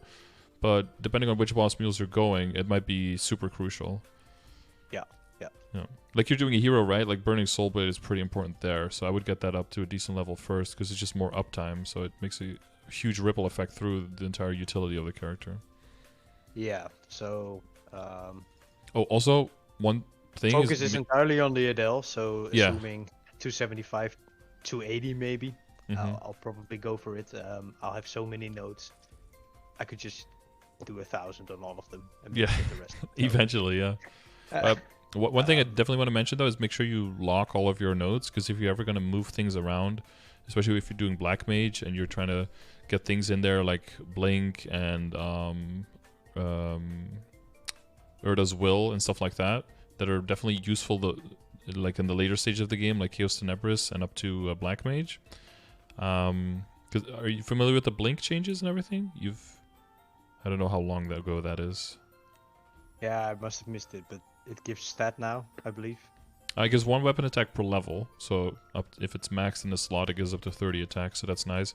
But the main thing is the cooldown is down to 30 seconds if it's maxed, and now if you use it in the air, it's a float and fly. So people use it to like dodge mechanics. You can use it as an extra weapon in your arsenal to be even longer in the air above dragons, so you absolutely never have to get hit by the breath again. Even though Adele already has a bunch of, you know, aerial acrobatics, but you can add Blink into that. But it's used in Black Mage a lot as well to dodge certain patterns. Diagonal thingies that roll over the ground and whatever. Yeah, that kind of stuff. Yeah. So when you see people like jumping into the corner of the map and then hanging in the air, that's what they're doing. They're all using Blink there. Yeah. They're not all Adeles. Some of them are, but not all of them. And then the will skill is important in Black Mage specifically for blocking incoming curses, because if you get 2 of the opposite color curses, you lose a life without even dying, but you could also die because you take more damage, so then you could lose 2 lives in 1 death. So and the higher level there, the lower the cooldown, so that's pretty useful as well. Honestly, it's sad I'm gonna get carried, but it seemed like a very awesome boss. There's a lot going on, but it seemed fair for some reason. You have to work for it. You can't just run in and roll your face. Like you have to have either really high level of skill already, or you have to have people just doing crazy amounts of damage and be super careful. You can't just like I'll never take my mom there just to get carried or something because it would just be too stressful. Because even for me, I've done a bunch of runs. I still have to keep my head in the game. If I have to think about 2 people at the same time, it's gonna be yeah, it's not gonna work. So. Oh yeah, no, I just told them, guys, I'm just gonna run with you because practicers are quite scarce in EU. Okay, yeah. The amount of players running, so I just told them I'll just go with you. If I don't make it, I don't really care.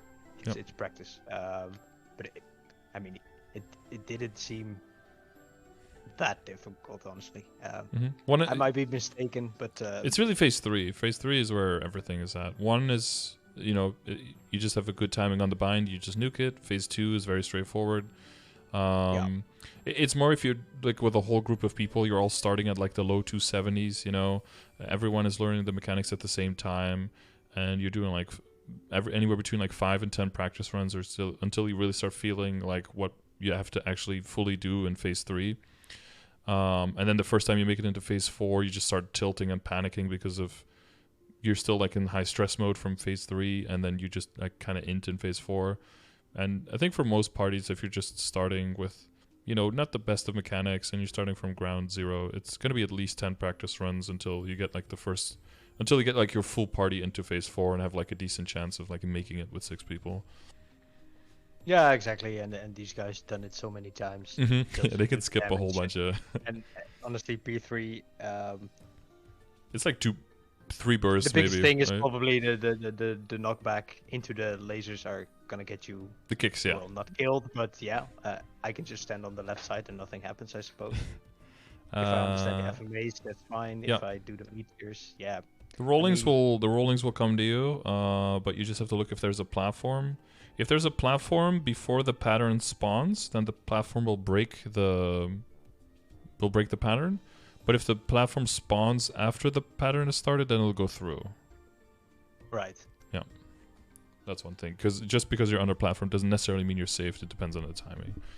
The rollings come in diagonally. You know, you could just up jump and, you know, float in the air a little bit, have them crash underneath you, and then, you know, if the whites join. About how do you dodge the diagonal ones? Because if they fly, they hit you as well, right? Or is it only when they land and they start rolling? Yeah, both of them hitting is white curse, and white curse is always the big no-no. Yeah.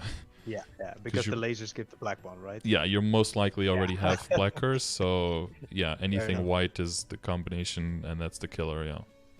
Yeah, and the pushback is also white. Yeah, pushback is white, and then both the meteors and the white spaghetti meatballs, whatever people call it, those are also white curse. Yeah. All right.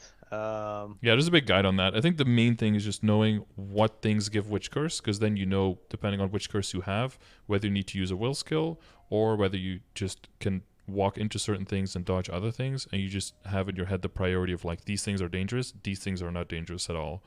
Because then it just comes down to healing fams, just, you know, making up the difference and you're cool, versus, oh, this is imminent death. You know, that's really the difference between knowing what curse something gives.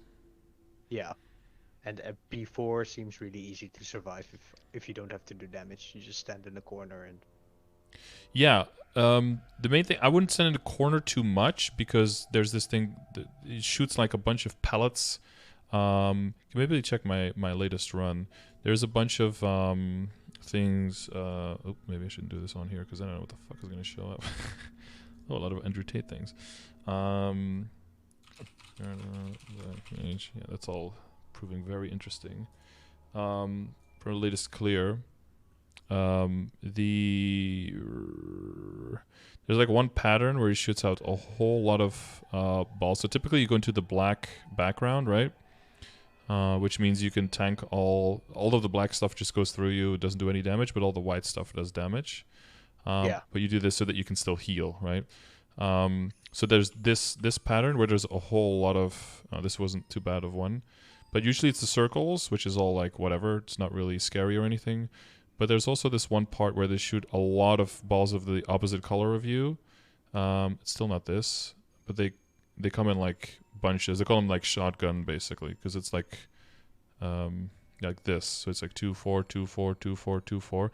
And if you start far away, they will all come like directly at you, and the only way you can go is up. But if you start close, you can just walk them and then walk back. So you stay in like medium distance, and then if you actually get cornered, then you can always still go up. So use it as like an extra way to to get away from. Because then the corner might be a little bit like you're literally putting yourself in a corner, and then you might get stuck there.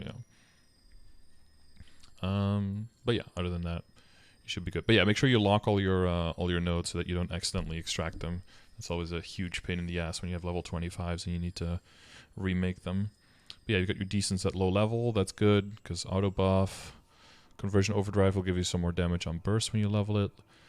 From what I heard, actually, weapon aura is the third most important skill to max on Adele in terms of output because of how DPM heavy you are with noble summons and bloom and everything. I believe the reason I left it on 21 because I wasn't sure, and that's the final level for the final damage. I see. Or 26 because it's 26 when and now it's duration. It's important, but duration and the extra ID, right? Because ID is technically something where because you're going full boss fems where you can still gain a little bit. It's definitely not a bad stat for you to gain a little bit more on, so it's definitely good for that. And Orda Shower is also changed, right? You've played around with that a little bit. Yeah. Orda Fountain. What can I say? I had to move in Libena before. Now I don't. Yeah. No, you're really just standing It wasn't still. all that bad. I was still doing 1-5 simply because you don't have to move. Sure, there are better maps, but yeah. It's like the CLP of Libena, right? Like you just stand there and kill the whole thing. True. Yeah. Of course there are a few link skills that still need to go to 210, but all of them are doing the event mini games right now. Yeah, exactly. One box will get 3 of them. So the Lumi, the Demon Slayer, and what's the other one? The Phantom. No, it's not the Phantom. You said the Lumi, the Demon Slayer? Yeah, those have level 3 link skills. Yeah, you've got the DA already. The boss one. What did I miss? You have the Angelic Buster and the Arc already. The Beast Tamer? Oh, the Beast Tamer, yeah. Yeah, BT's that too, yeah. And then the Phantom has to go at some point. Because... Yeah, I'll have to calculate. I'm not even sure if I need it. Yeah, maybe give you the ability to move around with your inner ability later, right? With the crit. Exactly. Or the hyper stats go a little bit lower, maybe squeeze in an extra level of boss damage or ID there instead. Yeah, I believe I did the calculator when I hit 250, so the hyper skills and stuff look a little bit weird sometimes at the Legion. But once I hit 275 or 280, I'll just put everything into the calculator and just have a computer do it for me. Yeah, for sure. If you're that far, then you do the thing. Yeah. I recently made a new hyperstat video, basically for early and mid game, how you can just do it manually. I think it's good to do it in the beginning. It's kind of like, I don't know, it's kind of like doing your taxes so that you kind of know what's going on. And then once your taxes get more complicated, if you have a business, then you get like an accountant, because then you can kind of know what they're doing and talk with them and make the decisions. But if you never did any of it yourself, you can be steered the wrong way and you won't even have any idea, right? You're just blindly copying whatever's going on. I see them like in a similar way, where it's a good idea to know where your damage is coming from and how you get damage in general. Yeah, this is the part where I have to be very disappointed at how you build your Legion grid, because obviously we don't stand for overlap like this, but we understand that it's just characters leveling as you're doing it and then not moving them probably, right? Exactly. But it all adds up, right? Because like here you have 1, 2, 3, 4 at least that are like overlapping, so that could be like 2% extra monster damage and 0.5% extra bonus EXP. The further you go, the more important every single block. Oh no, here's a little block as well. But it's understandable, because then if you move one piece, you have to move another one. But once you have a preset, it should be decently easy to just kind of wiggle them around. But yeah, I mean, the general... So this is your bossing priority. Yeah, so once you fill out the IED, that'll help with that a little bit as well, right? Make sure the IED is nice and rounded out. Then you can go into crit rate. Then you can lower your hyperstat for crit rate. And then you can look at, maybe you get an even bigger legion, and then if you go up in the hyperstat for crit rate because it's so cheap, maybe then that means that you can go out of the crit rate and the inner ability. Then you can start doing those maths and see what's possible there. Maybe squeeze out some damage. Exactly. Yeah, I mean, once I did the Adele at the beginning of March, I'll have plenty of time. Most likely there's going to be the Night Troop event again. I heard it was very good. Night Troop is amazing. Yeah, I haven't heard of that coming back, but if that does, that's yeah, that's sick for EXP. Oh yeah, it's just an assumption. Because what did the Night Troop do? Was it anything? You basically have 4 weeks, and during every week you can choose what your account does. So you can do like one of 3 effects, but I think they reduced it to 1 of 2 effects. Basically, either you get like goodies, like you get symbols and flames and that kind of stuff, or you get EXP. And then that'll like activate for your whole account. So, and then over Arcane you have you get daily points, and then you can use those to kind of build extra buffs around that. So you can combine them and make them empower each other, or you can do the other ones so that you get a little bit of both.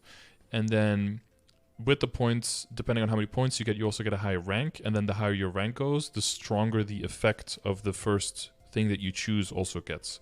So you could say like, oh, the first 2 weeks, or maybe I can't train, grind for 4 weeks. So I'm going to do 1 week of training, then 1 week of just the other stuff so I can get more goodies and do dailies and all that stuff. And then I can get to the higher rank, so that week 3 and 4, I can go hard on training again with the higher rank so I can get more EXP out of the same amount of time, something like that. Depending on... It's basically good for everyone, because depending on what stage their account is in, there's always something that's going to fit for them, right? Yeah. There's like, oh, you can do like 30% boss, but maybe that only unlocks once you're rank 3, so you can do it later in the event. And there was another one that was like, oh, all Monster Park runs 200%, like 100% bonus EXP basically.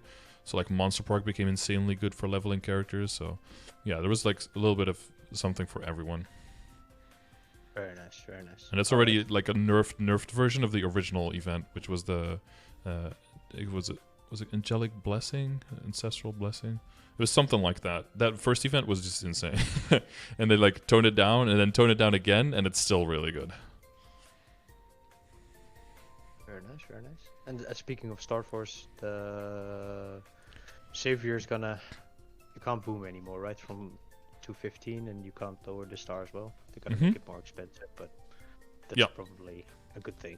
No more drop, no more boom, up to 15. Yep. That's good. Good stuff.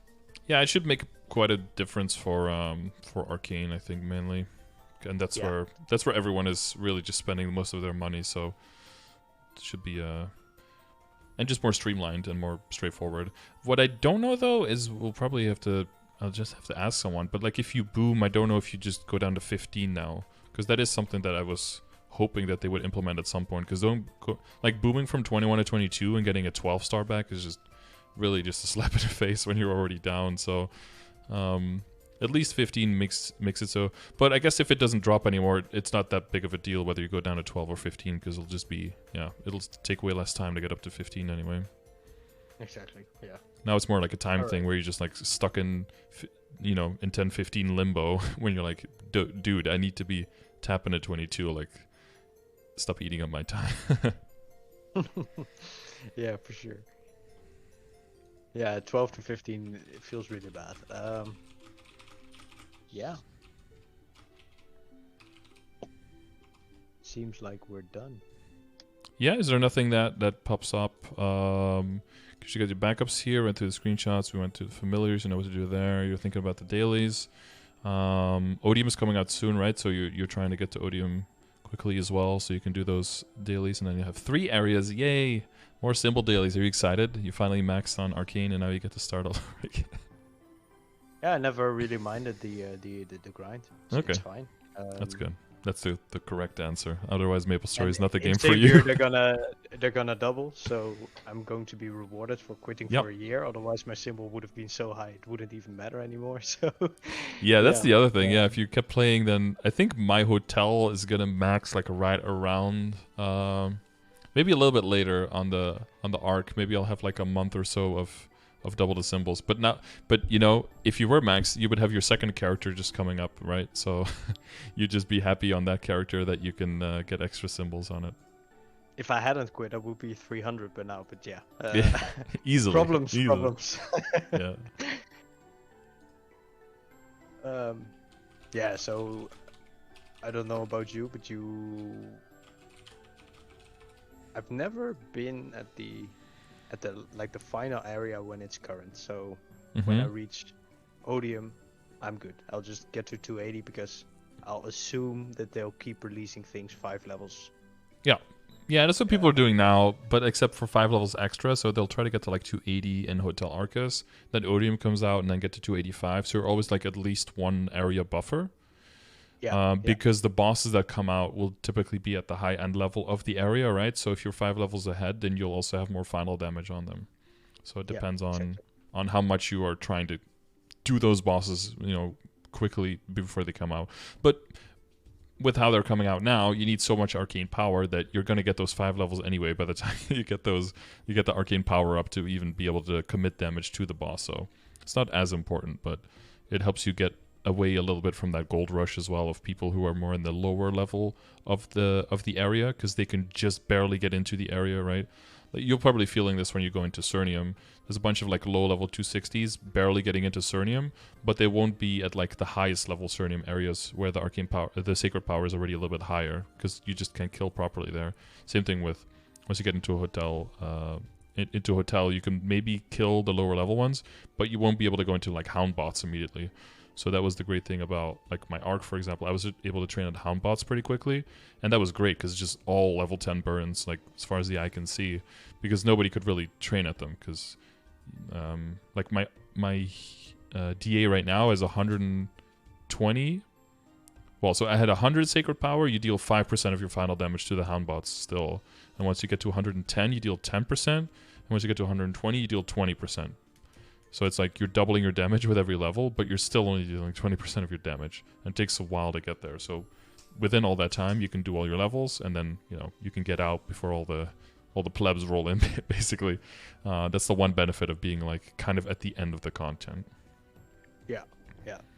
Makes sense. I'll get there. Yeah, or don't, because it does feel weird that... Because then there's suddenly a lot of pressure that you have to do all of it because it's expected of you. And there's nothing else to progress on, and then I really start looking towards other characters then. Is like, where can I, you know, how can I bring other characters up, do more parties, do more community stuff?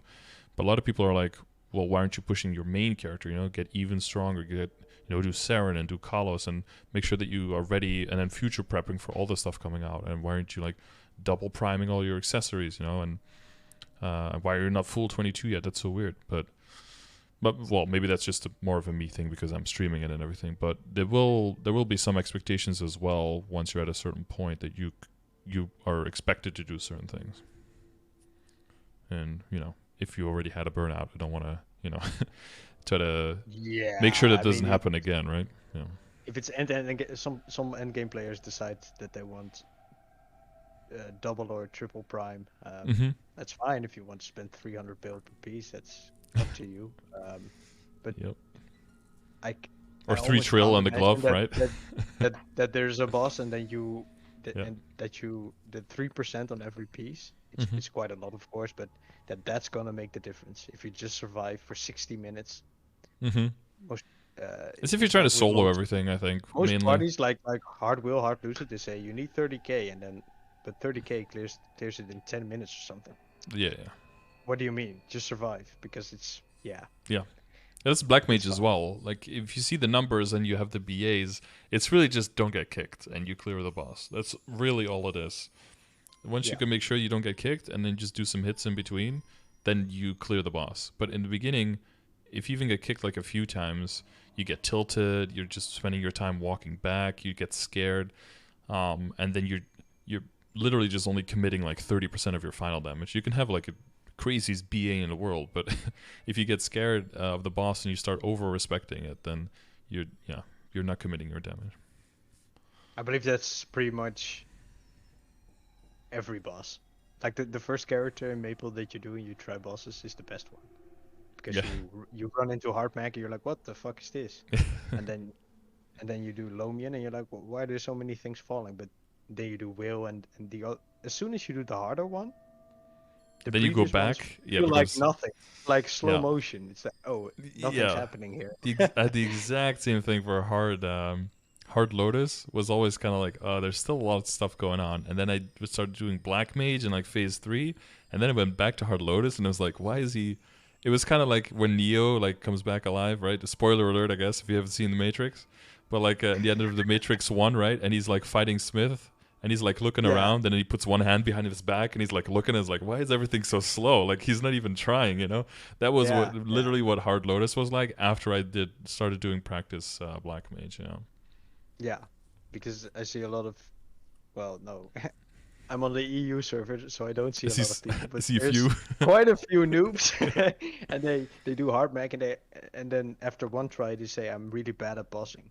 Like, yeah, or they immediately want to get carried, and it's like, man, just a little bit more. I don't know. It might be a generation thing as well because I'm old as fuck, right? But where that time is gone, where it's like, oh, this isn't working on my first try. What can I do to make it better? But now it's like, oh, I didn't do it first try. Someone else do it for me. It's like, damn, like, because but some of them like I saw this guy. He survived for like 30 seconds, but he did it hit Magnus, which is actually a pretty good idea. You just need to be patient. Mm-hmm.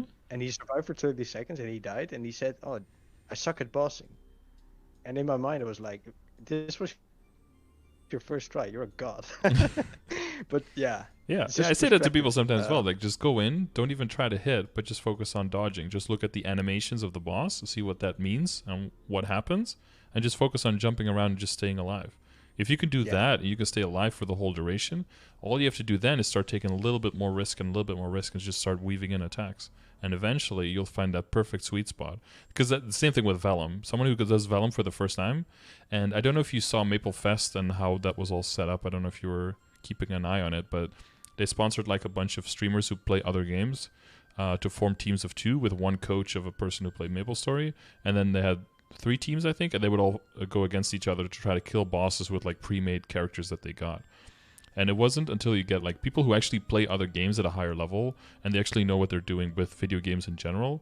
But you give them a MapleStory account and a MapleStory boss, and it's like everything kills them. And you're like, oh wait, yeah, everything can actually kill you. Like if you have no idea what anything does, like you could just die out really, really fast. So you really have to like break it down back to the basics and just start up with because it's also harder if you get a pre-made account because you feel that pressure, like this character can do a whole bunch of stuff, but I can't do it with this account. And it's almost like, you're not living up to an expectation, and then it can be discouraging. I understand that. The right skill layout on the keyboard, you know every skill from just training. Like, you know exactly what your class is capable of, because you just try to train as efficiently as possible without ever moving your hands, like as little as possible. That's one thing, is learning where all your skills are. That's definitely knowing, because if you're looking down at your keyboard where your skills are, you just get hit by something and then you die, and then you don't know what killed you, and then it might happen again, you know? Yeah, but it just feels really good once you get past Lotus or Hard Mag for that matter, and then Valor, and then... That's why my whole thing is trying to promote... very difficult, but as soon as you kill them once...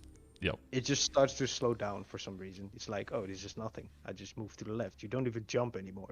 It's because you've lived a lot of scenarios already, so you know what is possible, and you know whether you have to respond or not. And if you have to respond, you can respond just a little bit faster.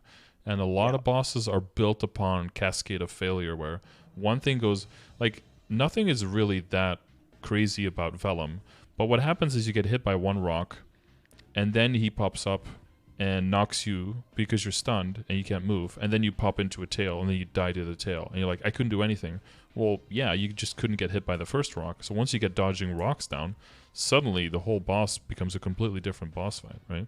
Yeah, and at some point you just know, okay, the tail's gonna hit first and then the rocks, or the other way around. Yep, the rhythm and the pacing of the attacks and how long it takes before you see it, before it actually hits.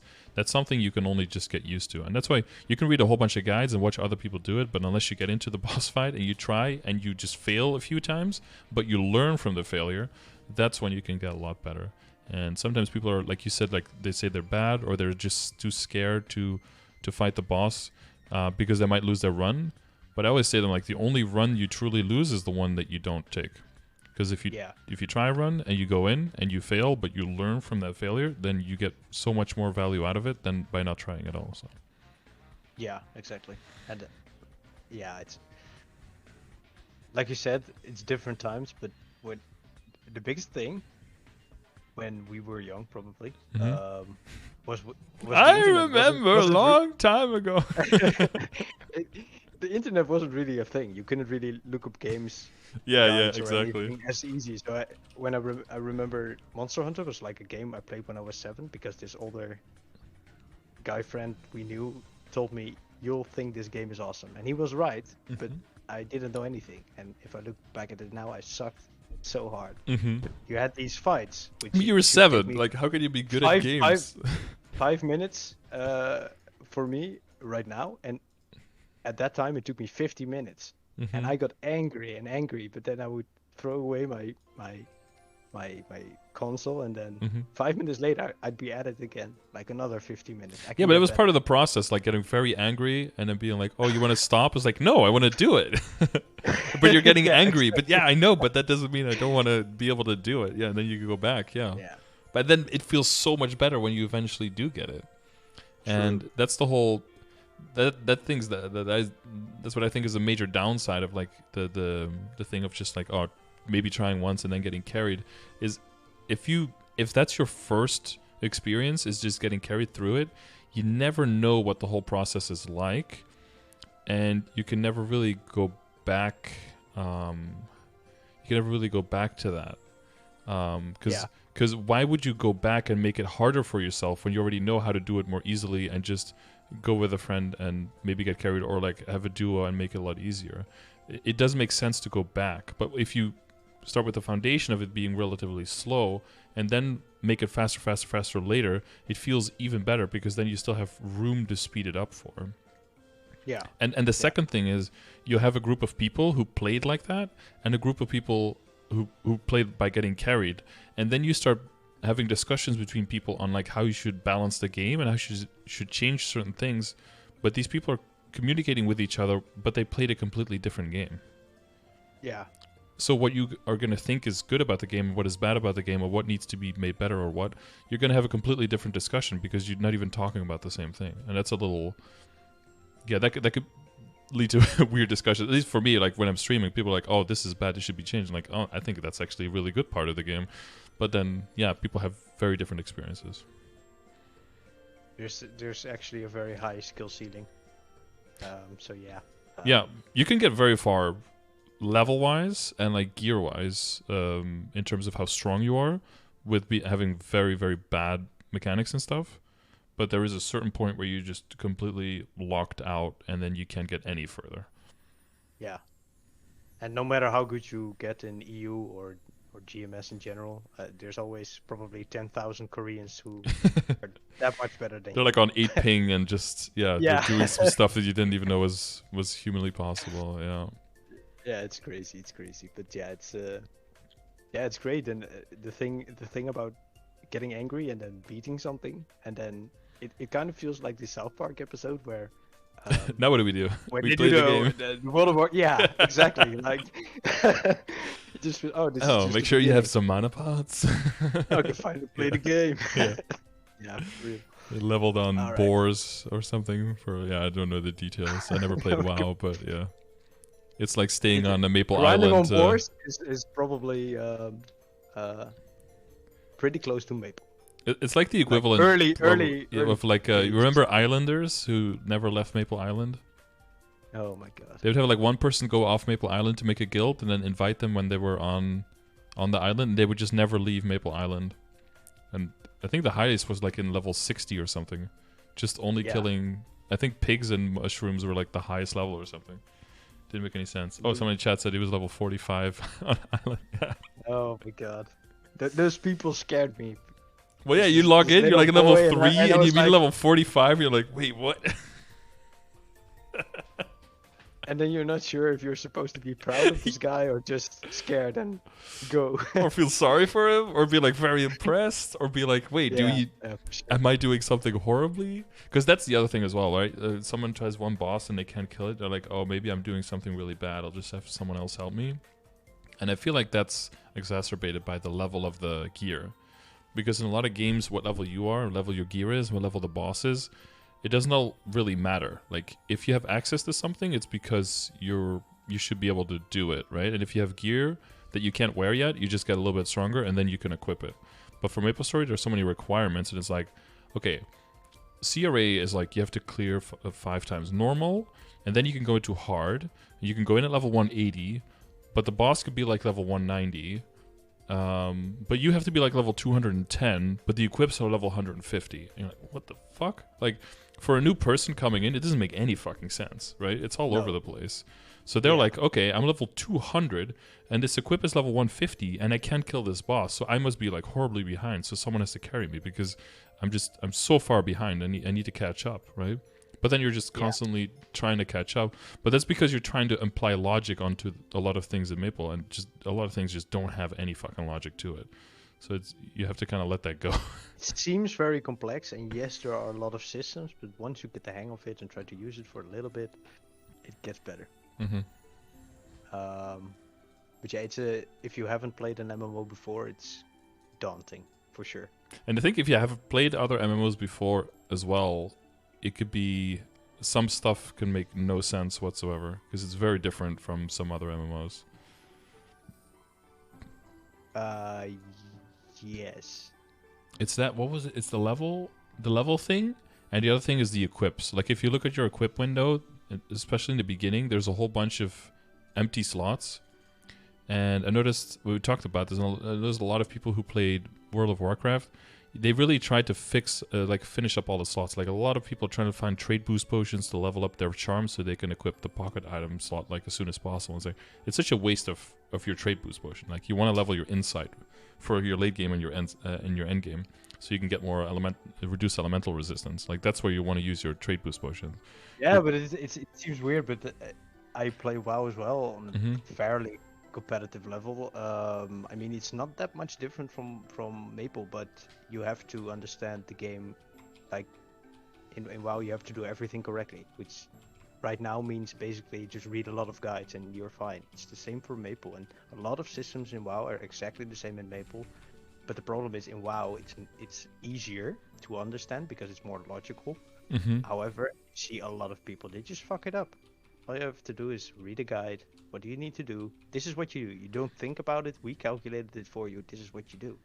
And they're like, I hate that though. I hate when, and that's why I don't make those kind of guides. I don't want people's gaming experience to be just jump from guide 1 to guide 2 to guide 3 to guide 4 and just copy everything. Because then I'm thinking back of, when I'm 7 years old and 8 years old and playing my Nintendo 64 and my Game Boy and trying to, knock my head against the wall. Like that wasn't perfect, but there was like a lot of value in that. And sometimes I feel like people just go through the game just copying all the guides, and then what do you have at the end of the day? You just have a reproduction of someone else's game. Fair enough. Is it? Yeah, I mean, I'm not saying that is necessarily wrong, but like, if that's what you want to do, then that's great. But for me personally, that's not what I want to do. So I want to set up with people, giving them just enough information to be like, make sure you don't do this horrible mistake, right? And when you're working on this system, this is like the general priority in which you want to think about it. Here are some characters that are exceptions, so think about that carefully. And if you want to get like really in depth with your account, here's a group of people who play like specifically the same class as you, so they can give you more specific tips. But in general, leave as much open space for exploration and for trying out new stuff, because people will always be very skeptical of people who come up with new stuff. Because, there's a certain meta, and this is how we do things, and we calculated things, and this is how it's right. And then someone comes in with a new thing, and they could be like, well, that's just wrong, because that's not how we do things. And people don't want to have to rethink everything they've already done, right? Because they want to, because then you have to do a whole lot of extra work. But sometimes someone doing something completely differently, even if it's not better, can give a different way of looking at something, which can lead to a better way of doing things. And the more you constrain people early on this is the only, correct way to do this, the less you're going to have those people coming in and bringing in a new points of view and new insights on how to do stuff. Yeah, it had a lot of depth, and I pretty much meant this as if you didn't understand WoW, you'd have to read the guides, and you'd understand something. But if you compared yourself after reading all the guides to someone who's, I don't know, top 100, top 1,000, you're gonna lose by a very, very large margin. So, yeah. And sometimes we have this discussion because WoW is vastly more popular than Maple. But I tell people sometimes, like, Maple has like a lot of things that are so much better. For if you are looking for an achievement or satisfaction for the effort you put in. And WoW, someone said just now, you get max level, you get the gear. It's like on a weekly lockout. That's it. There's like no character progression except for random drops and in expansion, Maple, right? You're just waiting for like, expansions every time. And yeah, that's it. Yeah, and the cycle repeats. It's not like you have a legion or something like, oh, you did this expansion, you get 1% bonus damage or something. It's just, oh, new expansion, everything else out the window. A new 2 years, and Maple, everything you do just does something for your entire account, and that's that's something WoW could learn a lot from. Different levels of value, but every single monster you kill just moves the whole train forward just a little bit. Okay. Well, I think we spent an extra hour just talking about random shit, but I think as you said we were done before, but I don't think anything came up extra that you that we needed to discuss, that we needed to talk about. Nope, I don't think so. Legion, went through everything, pictures. I just wanted to get my money's worth. And I think you did, right? I have to cap clovers, so... Yeah, make sure you do that. You have like 1 hour and a half before reset, so... Yeah, I'll make it. Okay. Well, wish you good luck. During Shining, I'm finally going to go for 22 on my characters as well, because the last one I kind of skipped out because I had my last totems, and they were all going to expire, so I decided to do totems instead. But when you are tapping everything to 22, make sure you let us know how it all goes with your 600 trillion billion mesos. And hopefully it all goes well. Yeah, I hope so too. Probability says yes, so... Okay, good. And say hi to Puzzle for me. Hopefully they'll recognize me. I'm sure they do. Probably most of them have been here already. So. Yeah, probably they've at some point in the last 6 years probably watched. But yeah, if there's nothing else, then I'll wish you good luck, and I'll see you around. Thanks, man. Have a nice evening for what's left of it. Yeah, thank you. Same to you. All right, bye-bye. Bye-bye. All right, cool. A little bit of a reminiscing nostalgia there at the end. Shout out to Puzzle Guild. All right, best EU guild I heard. Best one out there. So hopefully there was at least one or two things in here that helped you out as well. Maybe was applicable to your personal situation. If it wasn't and you want one of these sessions, check the description of the video. There's 3 ways you can get these sessions. One is through direct donation. The other one is through using the channel points over at twitch.tv by watching my stream if you are a subscriber, which is, considerably cheaper. Or third way is leaving a comment saying that you would like to win one of these sessions, include your Discord name, and I will draw 2 winners at the end of every month, and it could be you. So do that if you would like to win a free session. That being said, if you need any of these resources, these are all available in commands in my Twitch chat over there. And you can basically put exclamation mark and then whatever you're looking for, and it will most likely just the bot will send you a message with information. You can use exclamation mark commands. That has a list of all the commands that are available, and then you can just find them there and search by topic basically. Cool. That being said, make sure you do exclamation mark contribute. Numbers, don't use the skill, the event skill preferably, because it'll skew the numbers a little bit. We're doing bossing BAs right now. The more we get contributed, the better we can give information to everyone and have more benchmarks, you know. Yeah, anything else? Nope, don't think so.